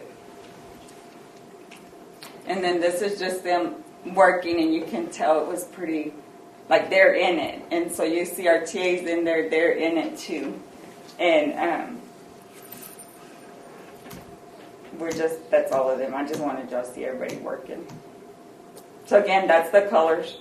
And so then they started coloring. So this example with that pink on that first line, it's all pink.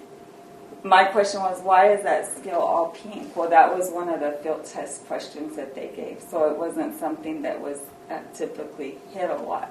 So now we know, okay, we need to hit on that a little more. And so when they see the pink, they're going to see, okay, that's the standard I really need to go hone in on. And what is it on that standard that they're missing? So you need to go back and look at the test question. Is it the way they're asking the test question, or is it the way I'm teaching that skill? So the kids are seeing this chart as well? The kids will see it, yes. They They will have see it. seen it with their teachers. This was what we did with the teachers. And the teachers, they were given instruction to go back and show the kids data. I was about to say, you do have some teachers that have already done this exercise Yes. with their kids. So, I mean, that's good because they can challenge themselves also, you know. And they know. Let's say we're all here and, well, I did better than you, but next time I'm going to beat you. And it worked. And it works, you know. And so that's what we did. And I told them if the kids can't see it, they don't know. All you're telling them is a number. And our kids, it's our job to teach them how to look at data and how to set goals, because setting a goal is so bland if they don't know why they're setting the goal. So they need to have a visual why they need to set that goal. So we color coded that, and I just wanted to show you like how the colors change. You see a lot of pink there, but then you come over here, you see a lot of blue. So it's all over the place, you know. But it's really good to look at and just assess, because you're going to have some skills you touch and go, and some you need to stay on. And then I gave them this sheet, and the reason I gave them this sheet, and you see my little sticky notes all over there, I wanted them to list every student in that grade level on this sheet, like categorize them where they fit. This part was interesting, y'all, because your heart gets involved, right? Your feelings get involved, and you can't have feelings on this.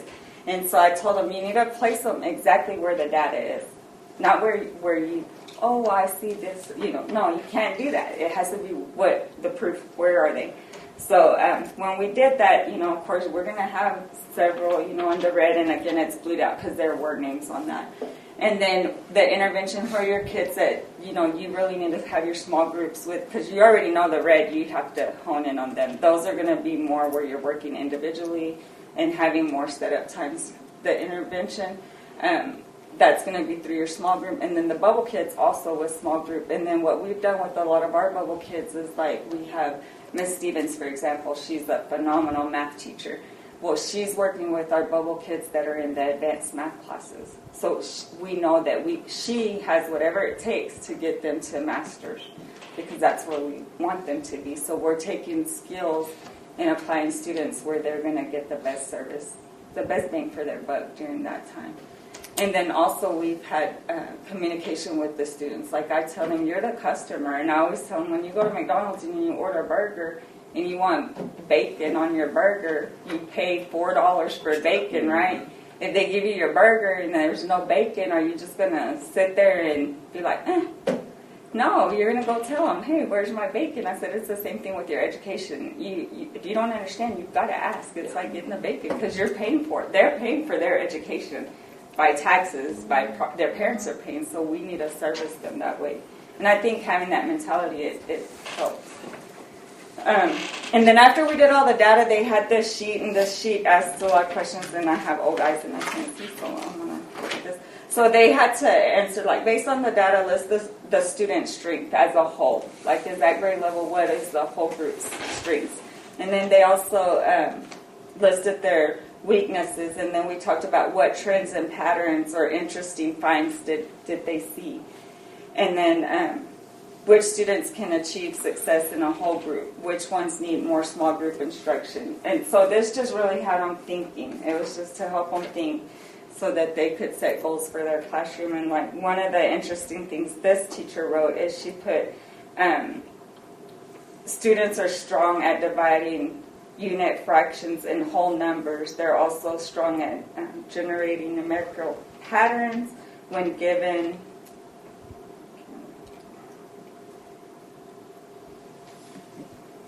a rule. They can recognize the difference between multiplication and something patterns, adaptive patterns. And then the interesting part, because we talked about it, you know, this is usually a hard skill for them, simplifying numerical expressions.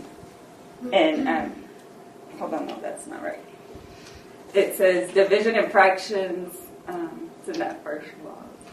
Have always been a weakness. Mm-hmm. But for this group, it was their strength.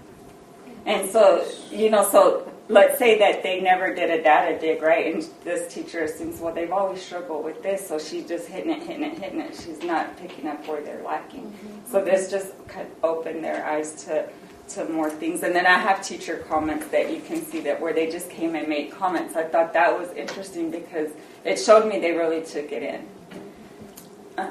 So then we brainstorm, like when we look at our findings, how can we help each other? The thing that I push is it's not just Ms. Doster's STAR test.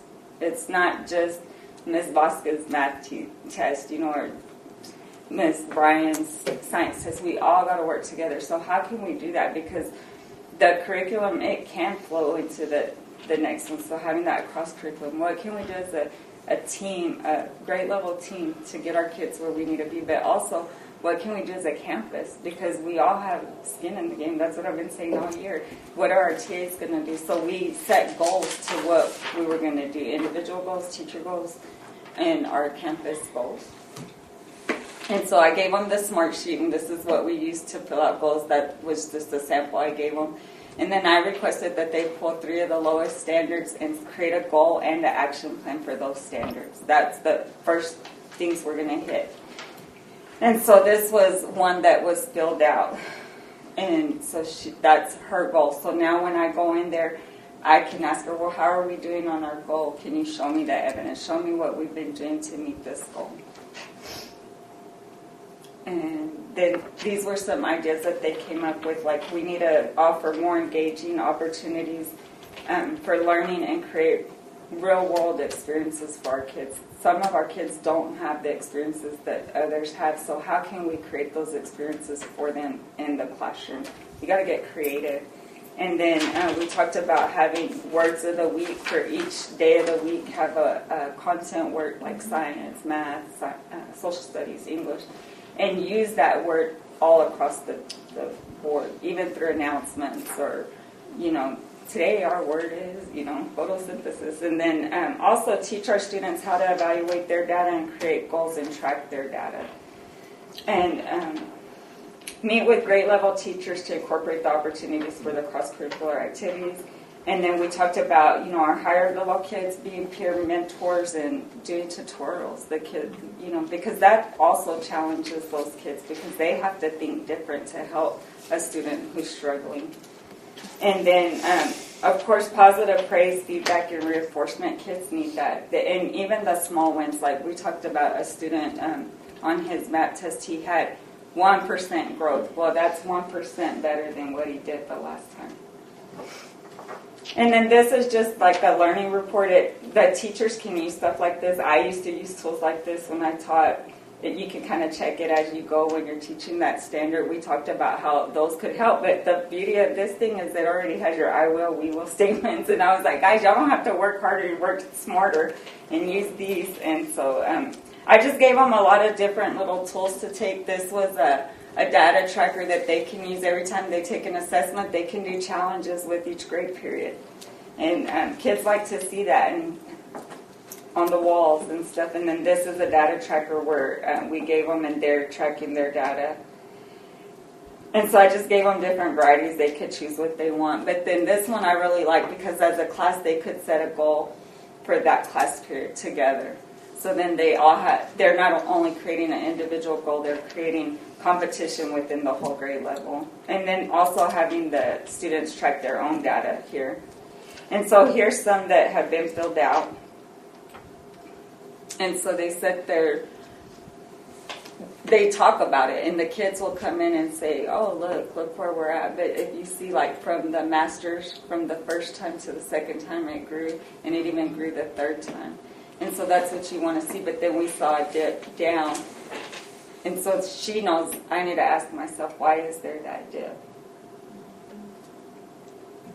And then this is another one.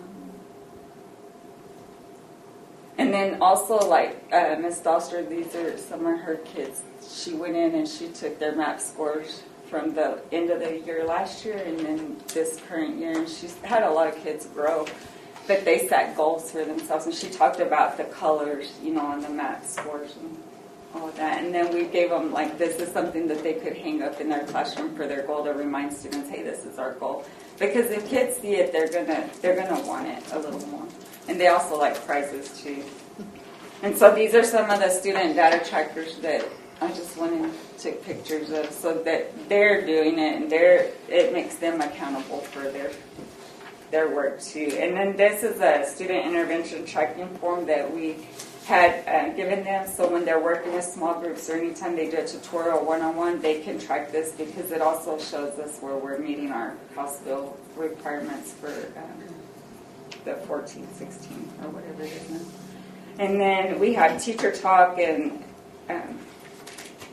Ms. Bryan said, by looking at my data from last year, I noticed students were struggling with reading graphs. I taught them a mini lesson on graphs, and 80% of the students answered the graph questions correctly on our unit test. That was easy, a quick, easy fix, and she said that that's one of the skills that's tested quite a bit. So just going in and looking at something minor, it's a quick fix. And then Ms. Doster said she had a positive experience. You know, it gave her some guidance on how to identify gaps and how to take that information and where to place her focus when teaching them. And then, like, the one I love here, and we won't read them all, but it was really neat. Coach Gonzalez, he said that it was eye-opening, that we need to push our higher students to see what they require, to see where they can go. They require higher rigor to keep progressing, but we also need to raise the bar for our kids that get accommodations and they're on a service plan. Raise the bar for those kids, but they also require that pacing too. So just because you're raising the bar doesn't mean you can't accommodate them. You still can, so that they show growth. So that showed that he knows the importance of that, because those kids can move and they can be master's kids easy. And then I just brought my little teal book because I love this. I wish that I had this my first year because I feel like it makes me better too. But when we're coaching our teachers, it lets you come in and look at where they need help, and so it tells you like what you can do and how you're going to do it. So it's like little bite-sized coaching for them, and so it's good. And then having the conversations with the teachers, it's easier for us because it doesn't feel like you're attacking their skills, and they don't take it that way. They see it as a growth opportunity too. And again, I just tell them I'm growing too, and I want to be better for you. And so it's going to take all of us working together. And then this, I kind of already hit it down for y'all. Like, we're going to work with our grade level teachers to create rigorous and engaging cross-curricular opportunities. We're going to consistently review our data to drive all instructional opportunities. And kids need to know where they're at. They're not going to work if they don't know where they're at. And that's basically something. That's it. Questions? Thank you. Thank you. The later they go, the less questions they get. Come on now. Star, wake them up. Let's go. You know, my friend over here, Dr. Griffin, is going to help me get my speed mirror while I talk to y'all. Because my eyes are like, really? I'm going to need my readers on. Did you get it? Hold on, it's my fault.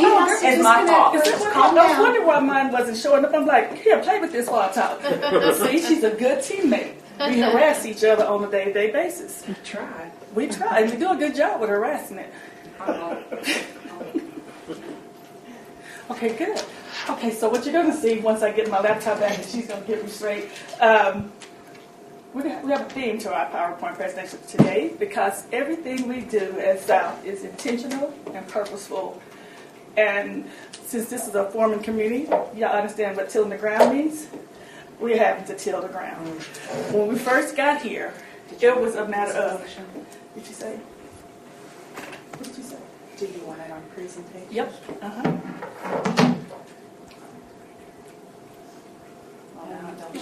How did you literally gave this to me at 4:00. What'd you do to your computer? Literally.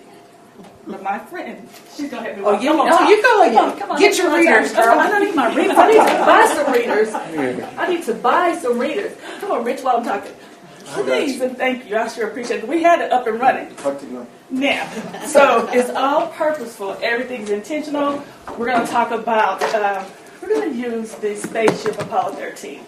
And everything in it reflects what we see. Because when I pulled that data, it was like, I get 3 through 12. But pre-K through second, the data was everywhere.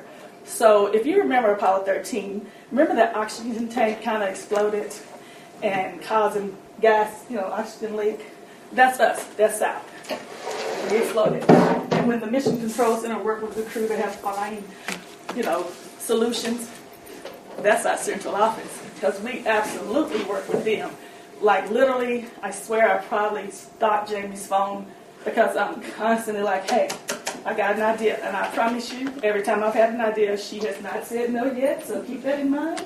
And we work so we consider central office as the mission control. And we also consider, during that mission, remember they had to use duct tape? They used plastic bags, they used everything they found on the ship to get that ship shuttled back to the earth. But we're using everybody. Everybody is dual purpose. Everybody on that campus has to work more than you worked before because it was apparent that it didn't happen before. Like, we didn't get here as a district overnight. It happened over time. So when you listen to the presentation, everybody's pulling double duty. Whether it's admin, teachers, coaches, you name it. Everybody's in this pool to make it work for the kids. What I also did was I had some good friends of mine on the campus help me with my presentation today. And I told them that when you see them, that you would tell them you saw them. Because one of my little friends, who are your constituents' kids, she was like, so they're going to see us? I said, they're going to see you. I said, because you are the reason why they sit on that board. So that they want to. So a couple of my slides are them, talking to you, my little friends. Remember, my friends are 7 and below. So, you got to listen for them clearly. But they are some amazing kids. We have a good parent group, obviously. We are every day. Every message I send out is very intentional. Everything I send to them, whether it's Parent Square, like thanking them, please bring your kids to school. Everything is about how can we do it to make what's best in the best interest of our children. Okay.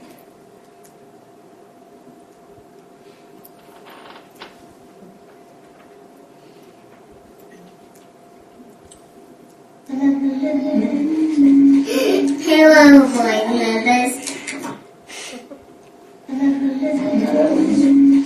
Hello, board members. Hello, board members. Failure's not an option. They're saying failure is not an option. Because on that mission, 13 from Apollo, failure was not an option. They had to get back to this planet, and it was not an option. So we see that at South Bend, it is not an option. And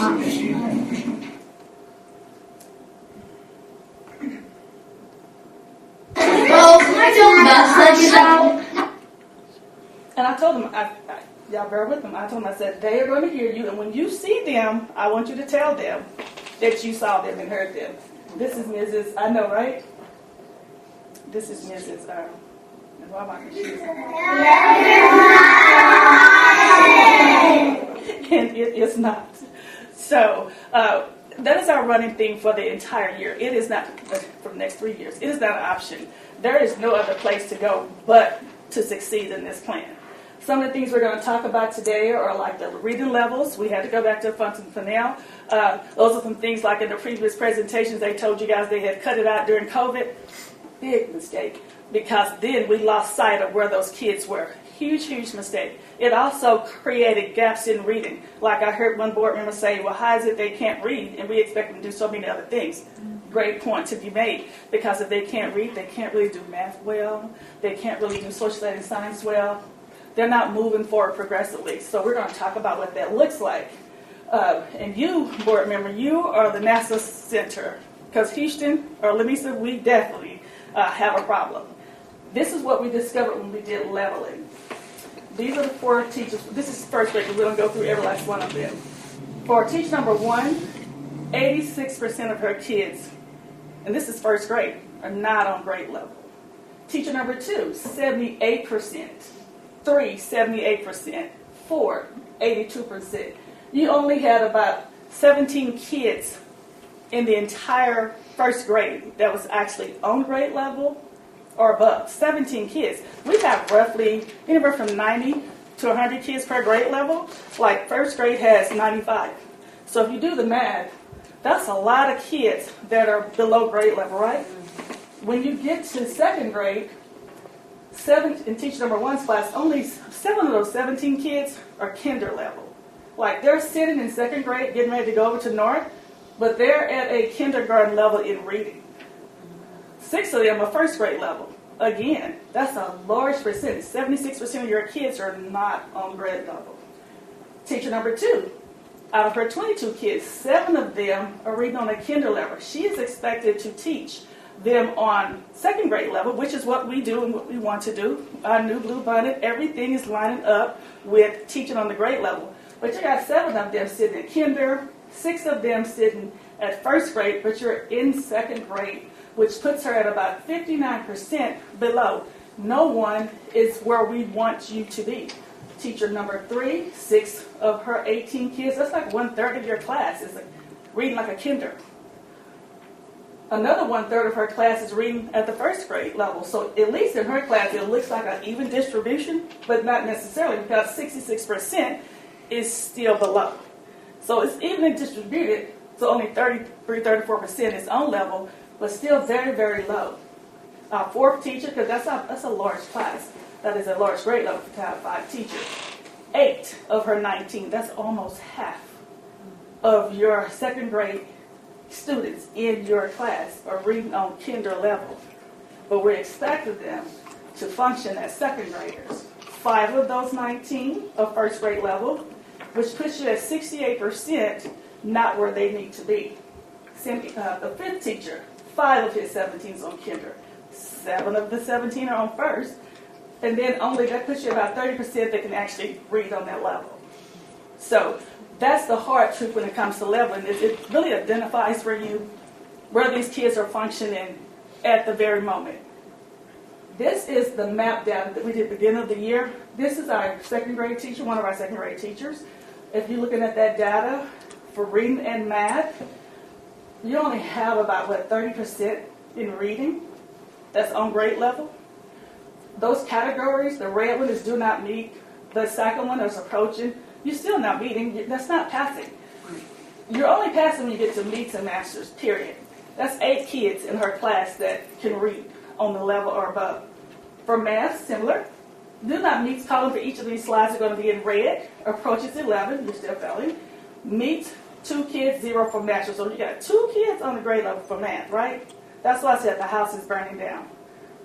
The next teacher is teacher number 2, same situation. But at least in his class, you got 37%. That looks like a lot for this presentation, but in reality, if you only got 37% of your kids that are at the level or above, that's very low. And similar in the math section where you have about 40-something% at meets and master. At best, you're still not at 50% in math. So we definitely have to address those as well. We're going to talk about those in the slides. The 3rd teacher, only 1 kid for me and 1 for math. That's 2 kids. That's 2 kids in your whole class that are on or above. For math, 1 in his class. So he's sitting there with a whole class of, she is sitting there with a whole class of students, and you barely have 2 kids that are on grade level for reading and 1 for math. The next teacher, similar, 21% is all that's passing for reading. 5%, which is 1 kid for math. The last teacher in that grade level, 3 kids on meets or above, and 1 in math.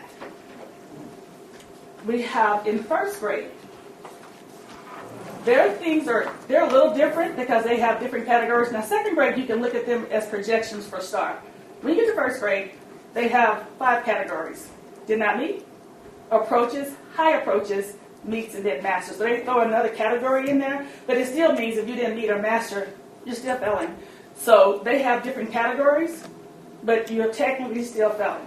So out of her grade for reading, a little over 20-some% is on or above for reading, and much less than that, 26% for math. Another first grade teacher, if you're looking at her data for her class seems to be evenly split. And we looked at that twice because some of the numbers they were spot on about the same. So no more than 20% in either of her categories made it to on and above grade level. Another first grade teacher, she has about less than 20% because she has 13 in meets and 4.5 in masters. And the same thing for her math data, but still very low. Our last first grade teacher, she has about 16%. That's reading on or above, and about a little over 49% at the math level. It looks good, but it's still beneath the state standard. It's still beneath what we should expect of our students. Now we're down to kinder. They have the same 5 categories because, again, they're not projected for story gap. It's too early. This is a kinder class. About a little more than 40% can read, on and above. In math, a little over 20. Another kinder teacher. And remember, her class was newly created, but she received the kids from everybody else's class. And these are the scores they received while they were in those classes, because we did beginning of the year testing almost as soon as we opened the doors. Basically, within the first 2 weeks of school, we had started, right? So for her, the reading, but in meets and masters, 26% zero master, but 26 at least meet. And for her math, about 21% meets. No one at masters. Do we track kindergarten? Do we track what students, how many students? We have a number that went to pre-K or Head Start. Absolutely. Mm-hmm. Like, is it a high percentage, or do we just have kids, or is there more percentage that show up just for kindergarten? You do have a nice percent that only show up for kinder because it's not required to go to that Head Start and pre-K. I do see the benefits of going because they're at least one step ahead, but we can definitely put numbers on that because that is trackable data. That's absolutely But trackable then it's data. also income based, so not everybody can. And do it. everybody, you're absolutely right. Well, with us Everybody go to our though, pre-K, right? well, No, sir. they've changed the law. They've changed the law over the last 2 years. But when we can count on one hand the amount of people that we have not been able to qualify because of income. That's why we had to add that kinder teacher, because last year's pre-K was so small, and they all showed up for kinder, and that's why we ended up having to add. So we can deny a kid. Have to. It's not. It's not our. Yeah. Okay, we have to deny a kid because their parents make too much. Well, I mean, how many have we had to do that for? I mean, We haven't honestly had to do that many, but we went, like when we first opened the pre-K, we were still able to do Right. open enrollment. It was anybody, and I think 3 years ago is when it went to qualifiers only. But we honestly haven't had that many. I want to say that like I last can time I count was there, 4 Lois, total there in were 3 years. Yeah. Okay.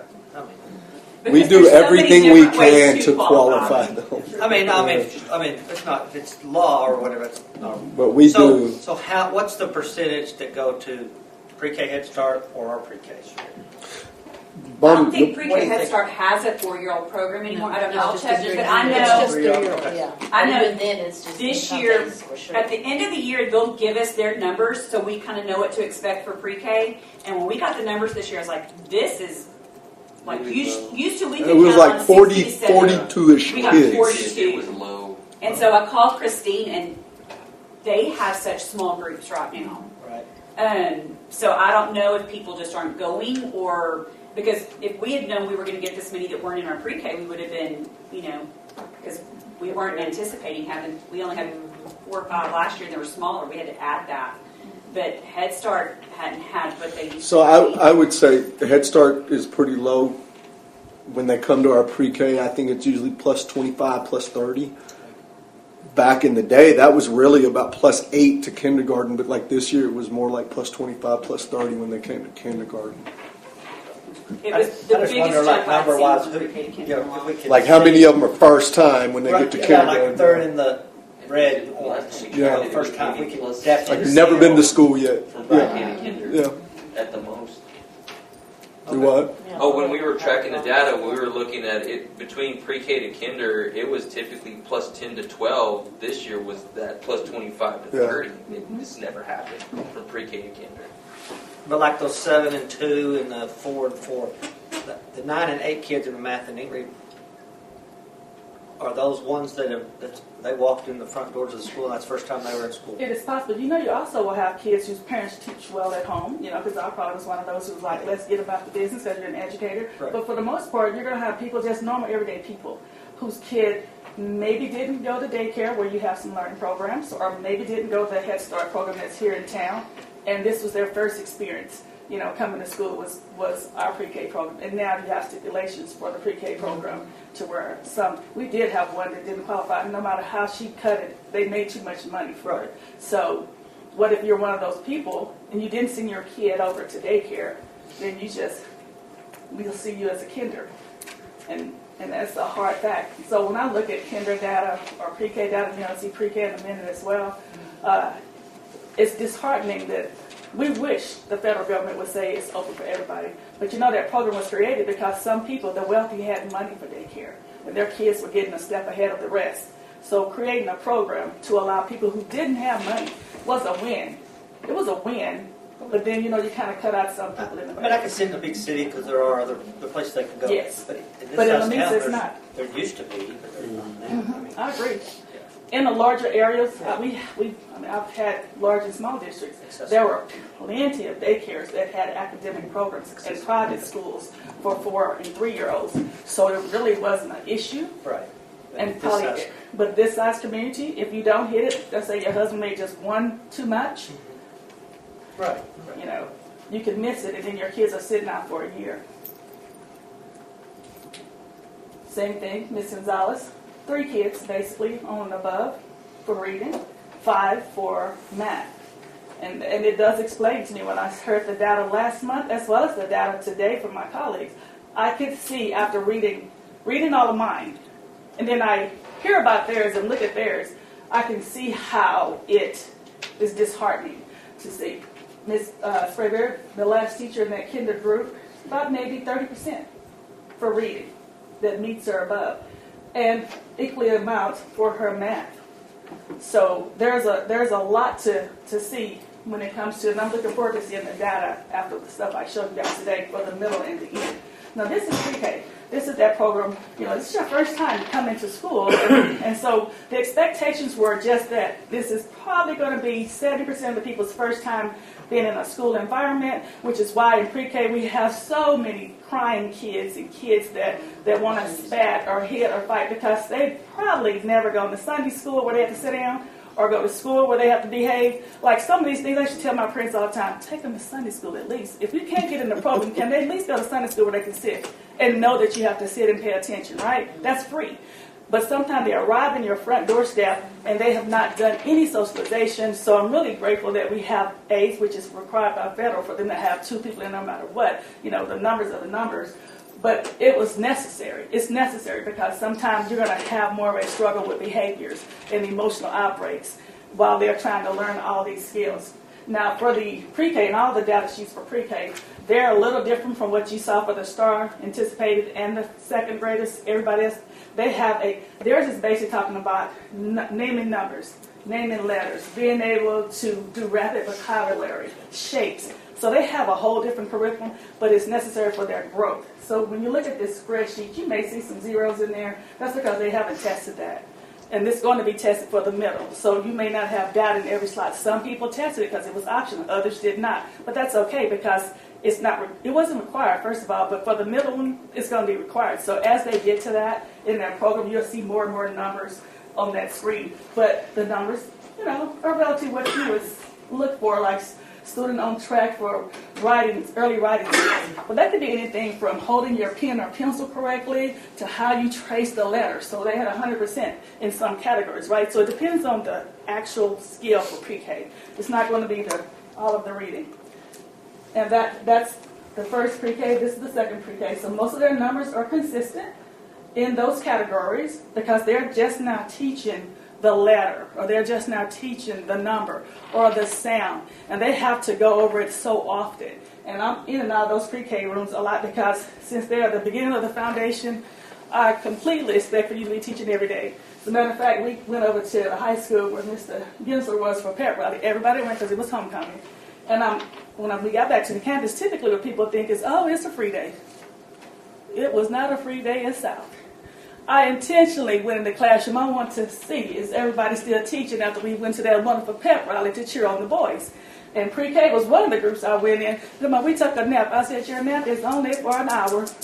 We take naps for an hour and we still going to work. We went to a pep rally, we come back to work. And they'll tell you that some of them was upset about it, but they'll live and not die.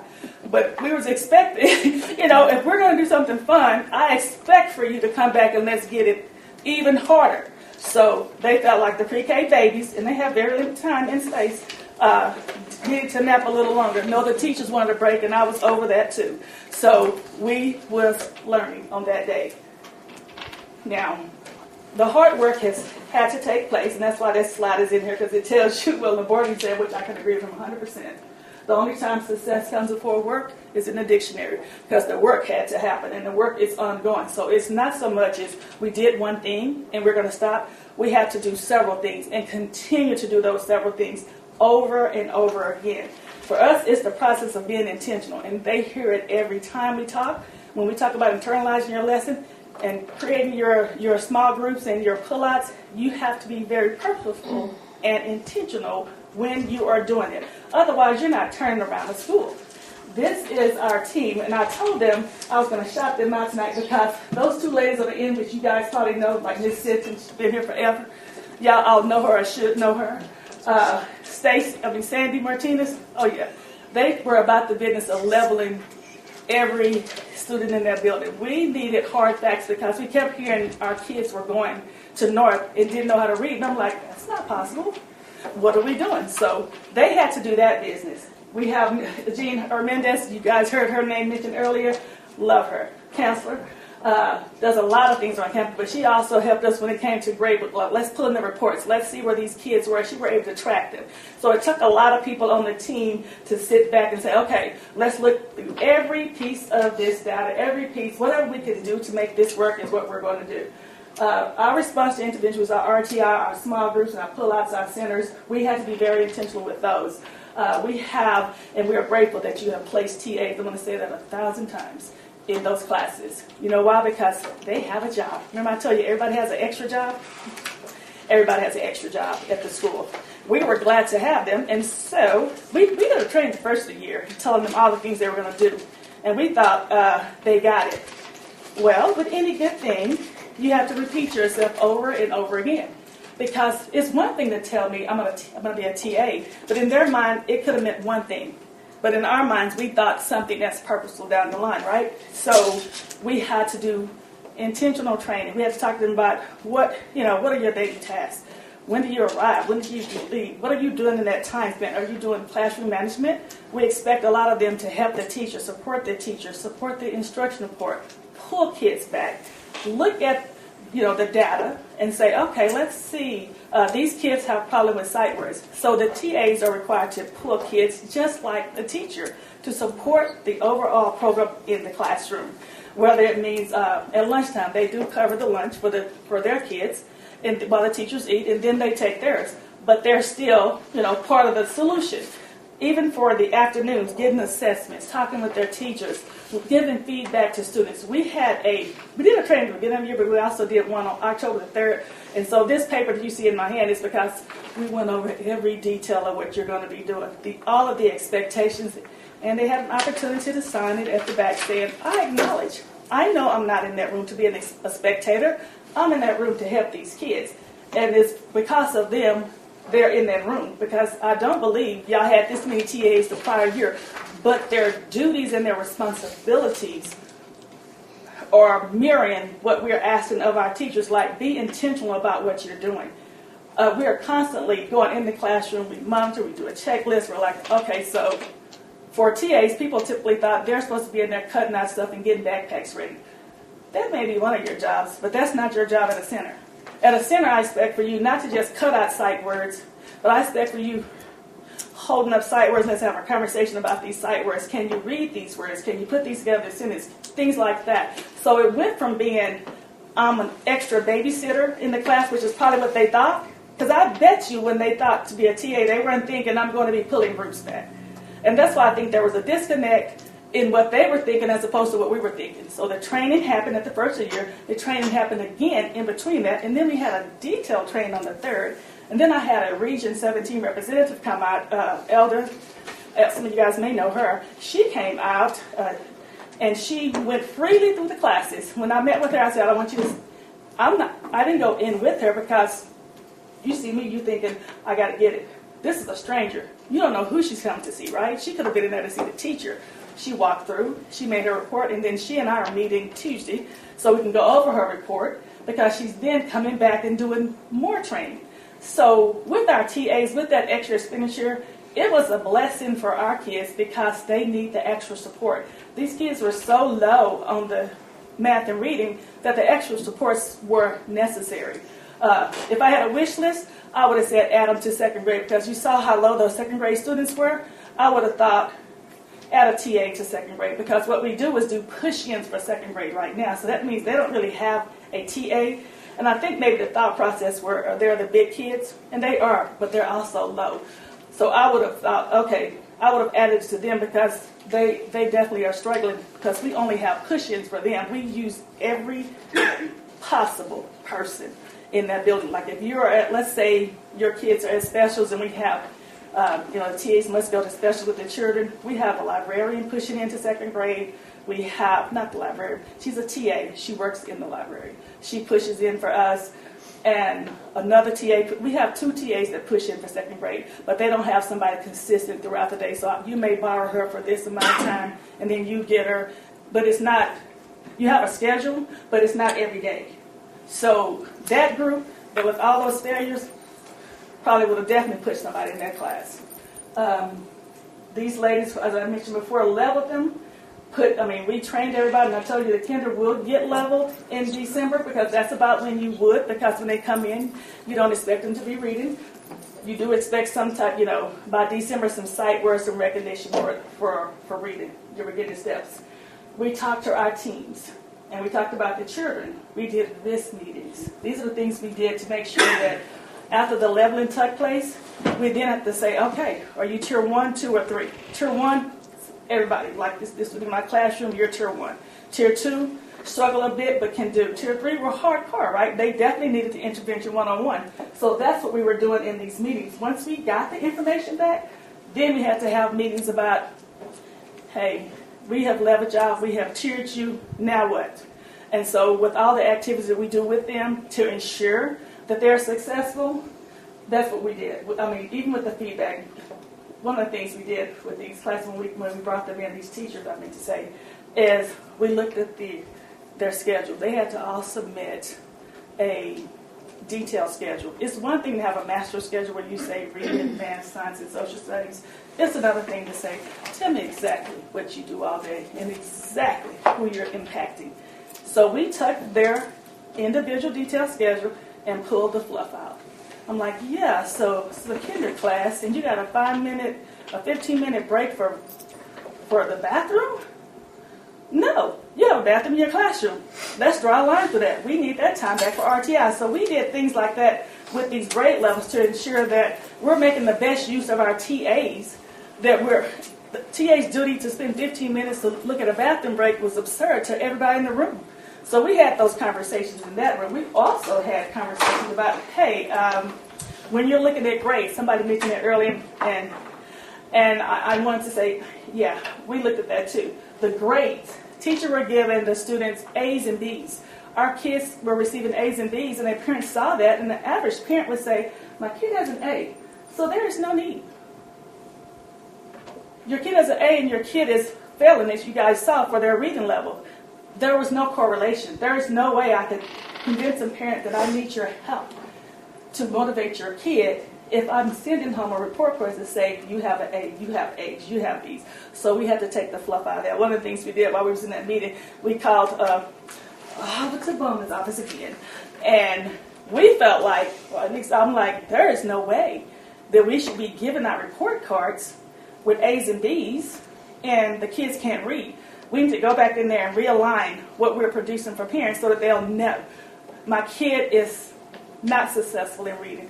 And on his or her report card, is going to reflect that. So they're going to have to take a gut punch this next time, because the first go around, if you don't change grades, they got the A's and B's.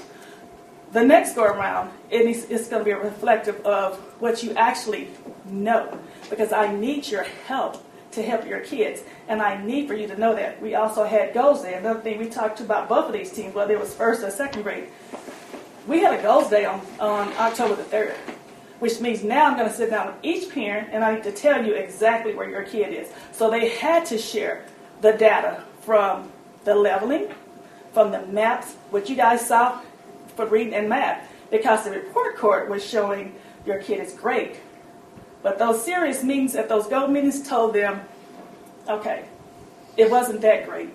We were giving you grades for, let's say, there was a blend you was working on that week. And in our Wonders curriculum, it has different worksheets or different items or activities for them to do. And they were given massive, they had great grades on that. And you would make a good grade too if on this paper all we did was blend. That's 100. That about 5 of those 100s against your failing reading grade made you a superstar anyway. So we had to cut it out. It was like, we have to stop it. We have to turn this thing over and tell them exactly where they are. Like one of you mentioned earlier, how are kids getting to these grade levels and they don't know how to read? They're getting there because of the fluff and puff in the grading. The grades were fluffed. We had a number of kids in May who got awards for A and B honor roll. They're still in my building. They got awards to be on the A honor roll and the AB honor roll. They can't read. They should never have gotten an A. They should never have gotten an A on that report card. So what does that mean? Their grades were fluffed. So that means you took grades on things that, okay, that's a win. Like if I was doing a 2 + 2 is 4, and you did that, you already know that material. So I gave you too many grades in certain categories. I didn't give you grades in the hard categories that really hurt. Like, do I know how to read? Like if somebody was doing a running record. I need a grade on that because that's going to tell me exactly where you are. So what are we doing, like, from here on out? We totally took the fluff out. Mm-hmm. Another thing, we had to come back and we had to redo the mapping and we had to redo the grading. So that we can get back on alignment with what's reality. So maybe this time around if they say they didn't pass something, that's true. Yeah. And it's going to be they probably come and cry and tell y'all, but it is what it is. You want them to know where they actually stand and stop fluffing it. The only way you're going to turn the school around is tell the truth. If I keep telling you your kids are making A's, it feels good because I can tell my friends and my sisters and brothers my kids are all smart. Look at all the awards they got. You're cheating them.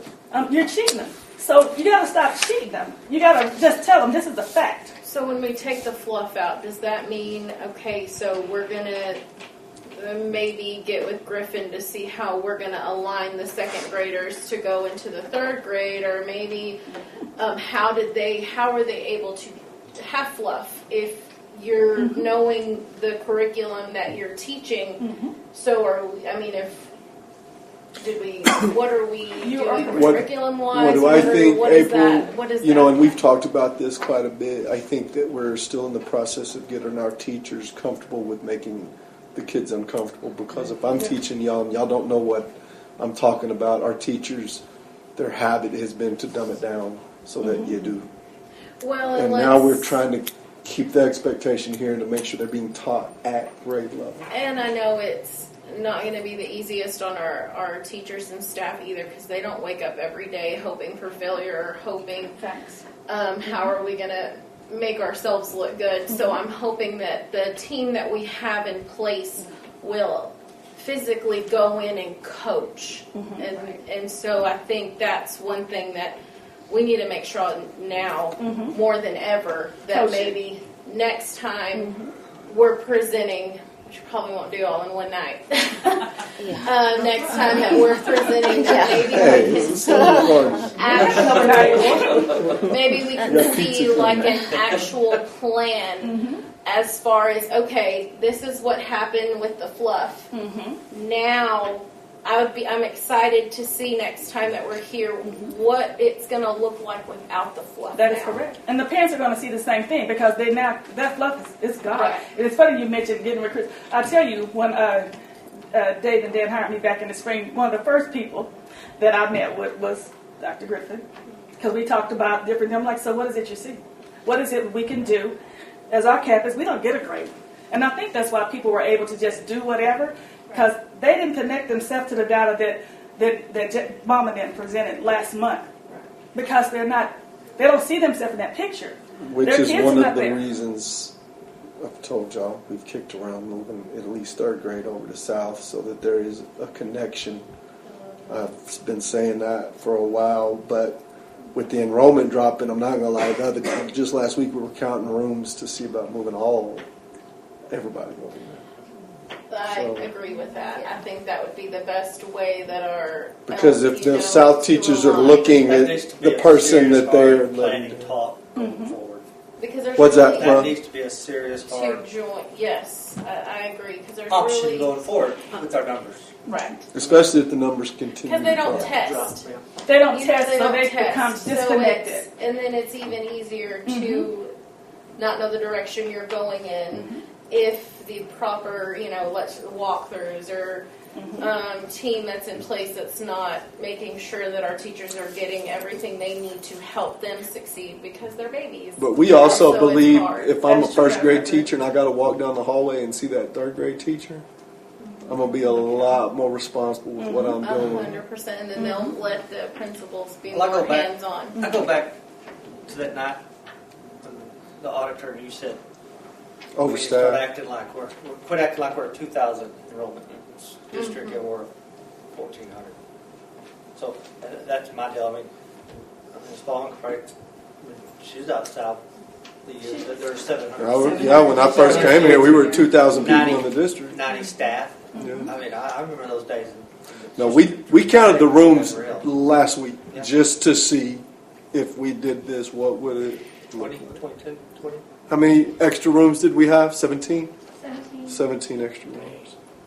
Yeah, because that whole window under the old section. And that is would be empty moving some interventionists. around. Tell Sandy I'm sorry. I know, right? But we still have the old offices that are kind of behind that door that we They can used to move do some. anyway. They were across on that other side, and honestly, when they would teach, or I guess that's what you would call it, because they would have two intervention going in there. They could share kids, they could do different things, and we've done it like that back when we had 750 kids in there. They now have whole offices that are classrooms, which, you're talking, one of the things we talked about, I'm so glad to hear you guys are talking about changing up second grade, because I've thought about it many nights. That second grade, yeah.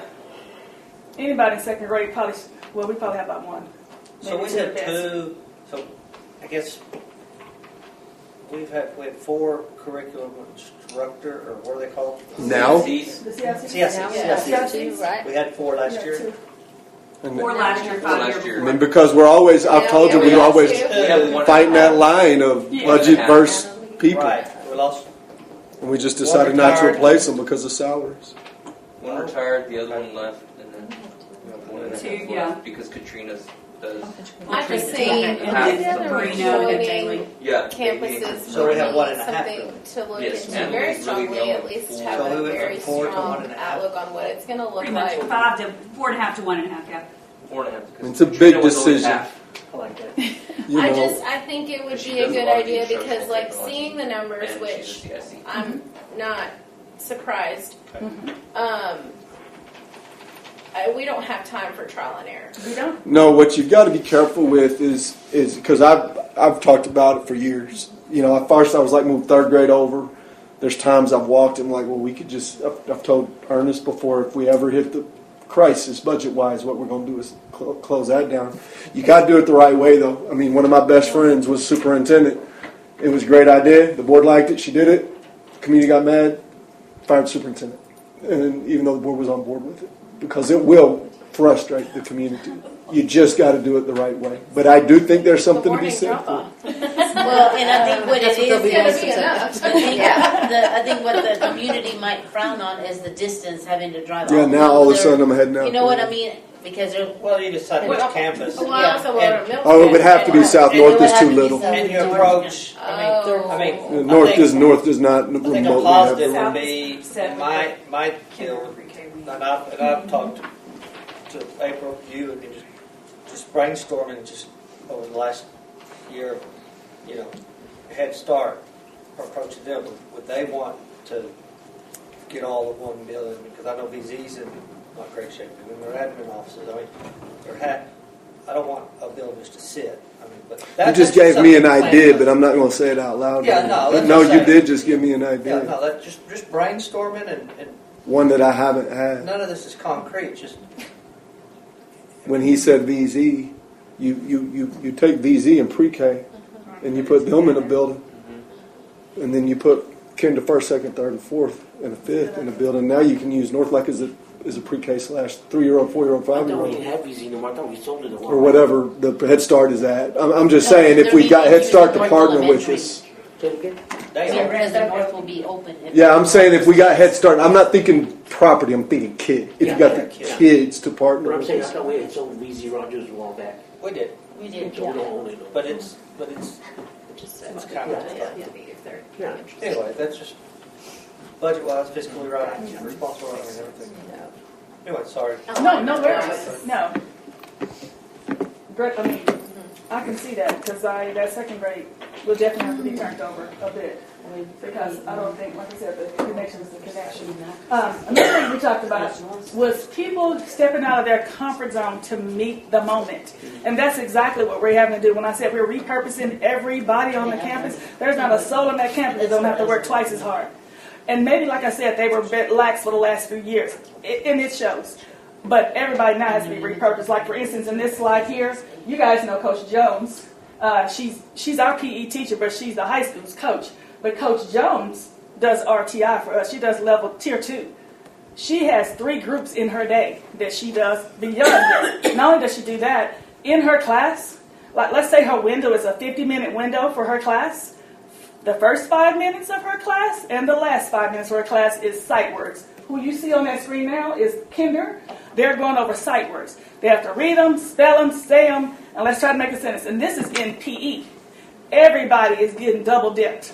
Like all day, everybody has to be intentional. So the things we talk about with our teaching staff is that we have to be intentional about what we do all day. And I don't care what your title is, but if you got space in your schedule, you're doing some RTI because those scores look atrocious. And so everybody has to be a team player and committed. Even Miss Benton, you guys may know her. She's been in the district for a while. She's a music teacher. They know her. I was saying they all know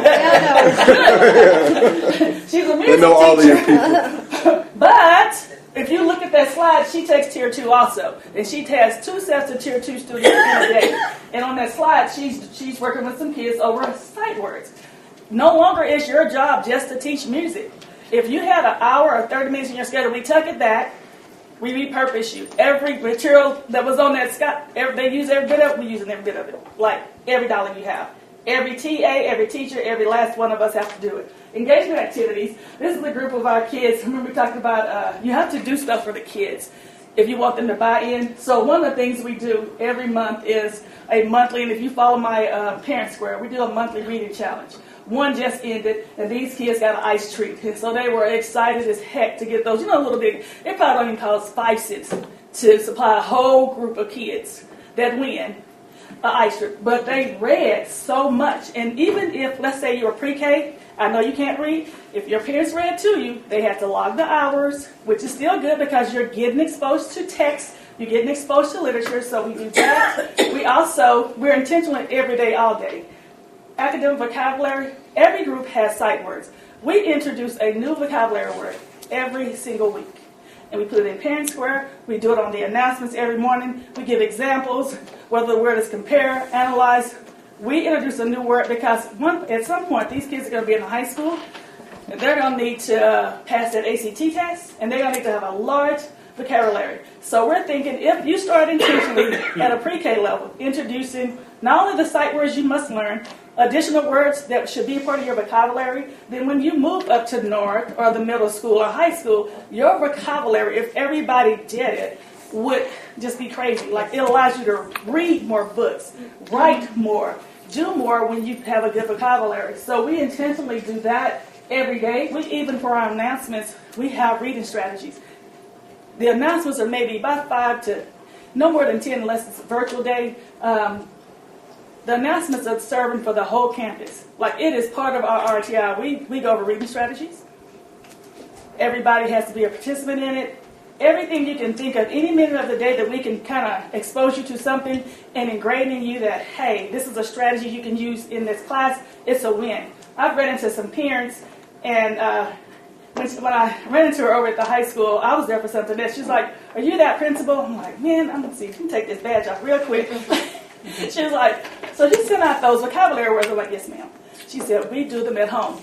See, I'm like, somebody is reading it. That means somebody is engaged. And she said, I asked my kid, and they know exactly what it is. I said, good, because we want you to be our partners in this, and in every avenue, we need to be intentional and purposeful in what we do.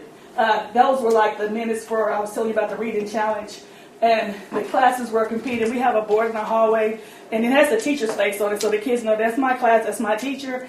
And you could hear them walk by somebody, we're almost in head. We're tied. So it means something to them to get their reading log in, get your minutes calculated so you can win and so that your teacher can win and your class can win.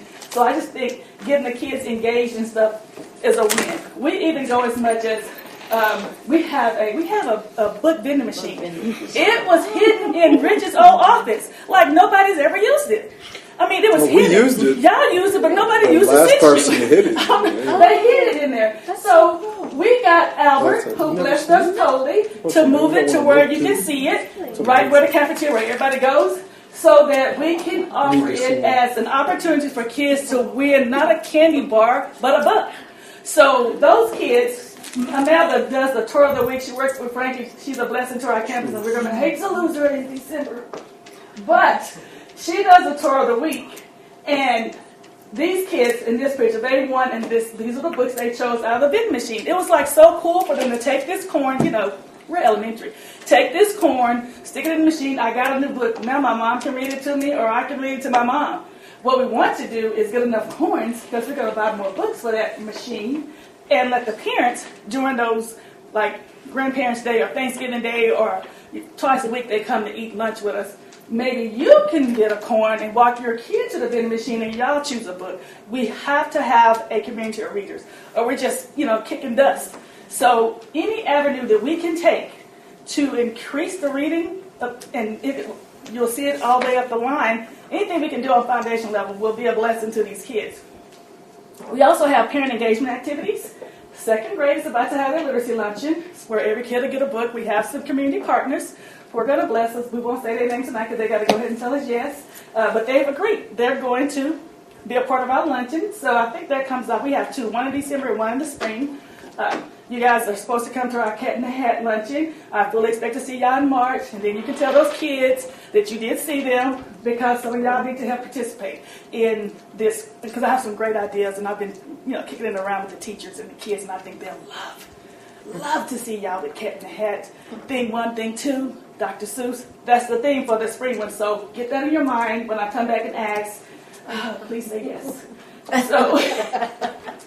So our first graders do the buddy home, where they take, like the teacher has the little buddies, like let's say a stuffed animal, and they have to read to it.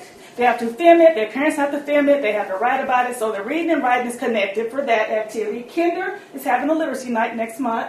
They have 5 teachers, so the kids will rotate with different literacy activities through those classes. So we're trying to do as much as possible to spread the thought of we have to become a community of readers.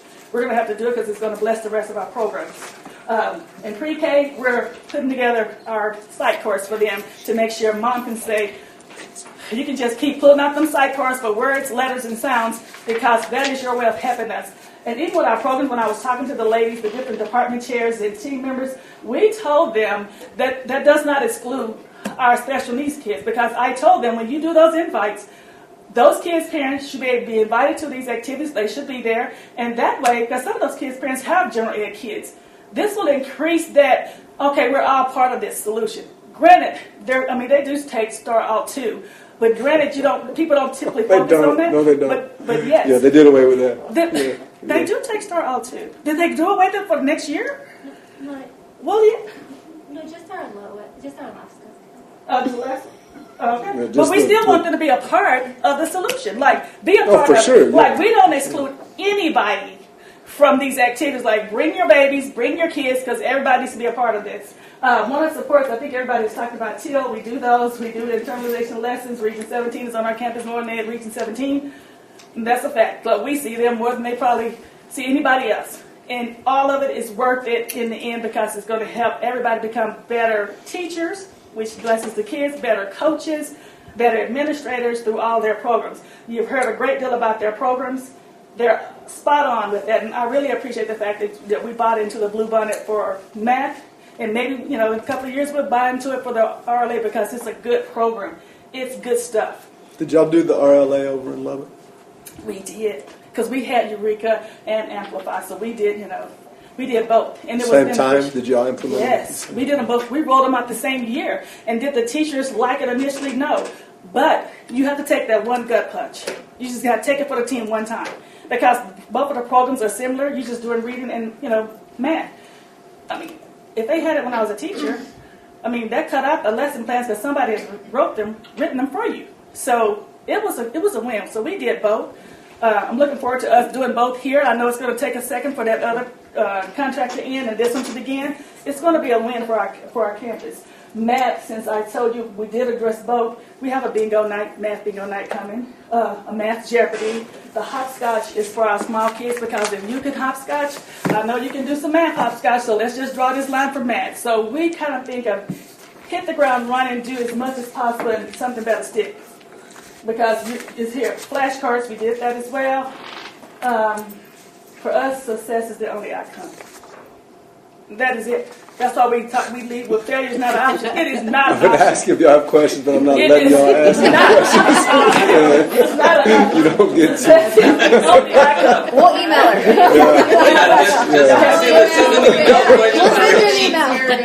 Thank you, though, principals. Y'all put a lot of work into it, all of y'all guys. Thank y'all so much. Appreciate it. Thank y'all. These are my kids. Tell y'all bye. Tell me y'all saw them too. No questions? All right then. Thank you. Well, I heard it. It's 10 minutes. Okay, let's go right into the board action items. I have a question real quick about the ag extension. Yes, sir. So, it's no different than what we've done. No. We're not signing a contract to It's exactly what we've done. they don't become employees and we're not No. nothing. It's just a formality. It is a formality for That's all. for a couple of kids that show a lot with 4-H. They've always been able to be counted Right. absent without this thing. Present without this thing. Okay, y'all ready? Deliberation and possible action to approve the minutes of the regular meeting on September 18th, 2025. I move to approve as presented. second. All in favor? Aye. All opposed? Motion carries. Deliberation and possible action to approve the minutes of the special meeting on September 22, 25. I make a motion we approve as presented. Second. All in Is that favor? Cindy? Aye. All opposed? Motion carries. Deliberation and possible action to approve the financial report. Make a motion to approve. All in favor? Who's All second? opposed? Sorry. I'll second. Cindy. I'll second. All in favor? All opposed? Motion carries. All arranged Friday. Deliberation and possible action to approve the district improvement plan. Second, so I'm going to make a motion. Somebody? I'll make a motion that we approve as presented. Second. All in favor? All opposed? Motion carries. Deliberation and possible action to approve Hannah Pierce and Nicole Singleton as the Lamesa ISD adjunct faculty member for the Texas A&M Agri-Life Extension Service employees. I move to. Oh, go ahead. I move to approve as presented. So Second. sleepy. All in favor? Delirious. All I'm opposed? frozen. Motion carries. Deliberation and possible action to approve resolution that recognizes the Dawson County, Texas 4-H organization as approved for the recognition and eligible for extracurricular status consideration under 19 Texas Administrative Code, Chapter 76.1, pertaining to extracurricular activities. Can I hang on just a minute? I have one more question. So in there it talks about, I knew I was going to ask this, it talks about an event they go to. Do they have to, or is there anywhere they have to let the district know 100%. the date? They've already done that. No, I mean in advance where it don't fall on a testing date or anything Yes. like that. But they've always had to do that. 4-H works around that anyway, but they've always had to be ahead of the game on this. It's nothing. Yeah. Okay. Yeah. Can I get a motion? Somebody. I'll make a motion we approve the present. Second. All in favor? Aye. All opposed, motion carries. Okay. You're cold, Cindy? Freezing. Yes. Cindy, You have access to the control room. You just I know, I should have. It was cold. I'm going to bring a parka next Hey, we didn't do the electric one. It's not on there. That's not on It's there. in the Okay. financial It was just report. yeah. It's, Yeah. you're good. Okay. We'll now go into executive session. It is 9:42. Mr. Ritchie will not be joining us. I am going to let.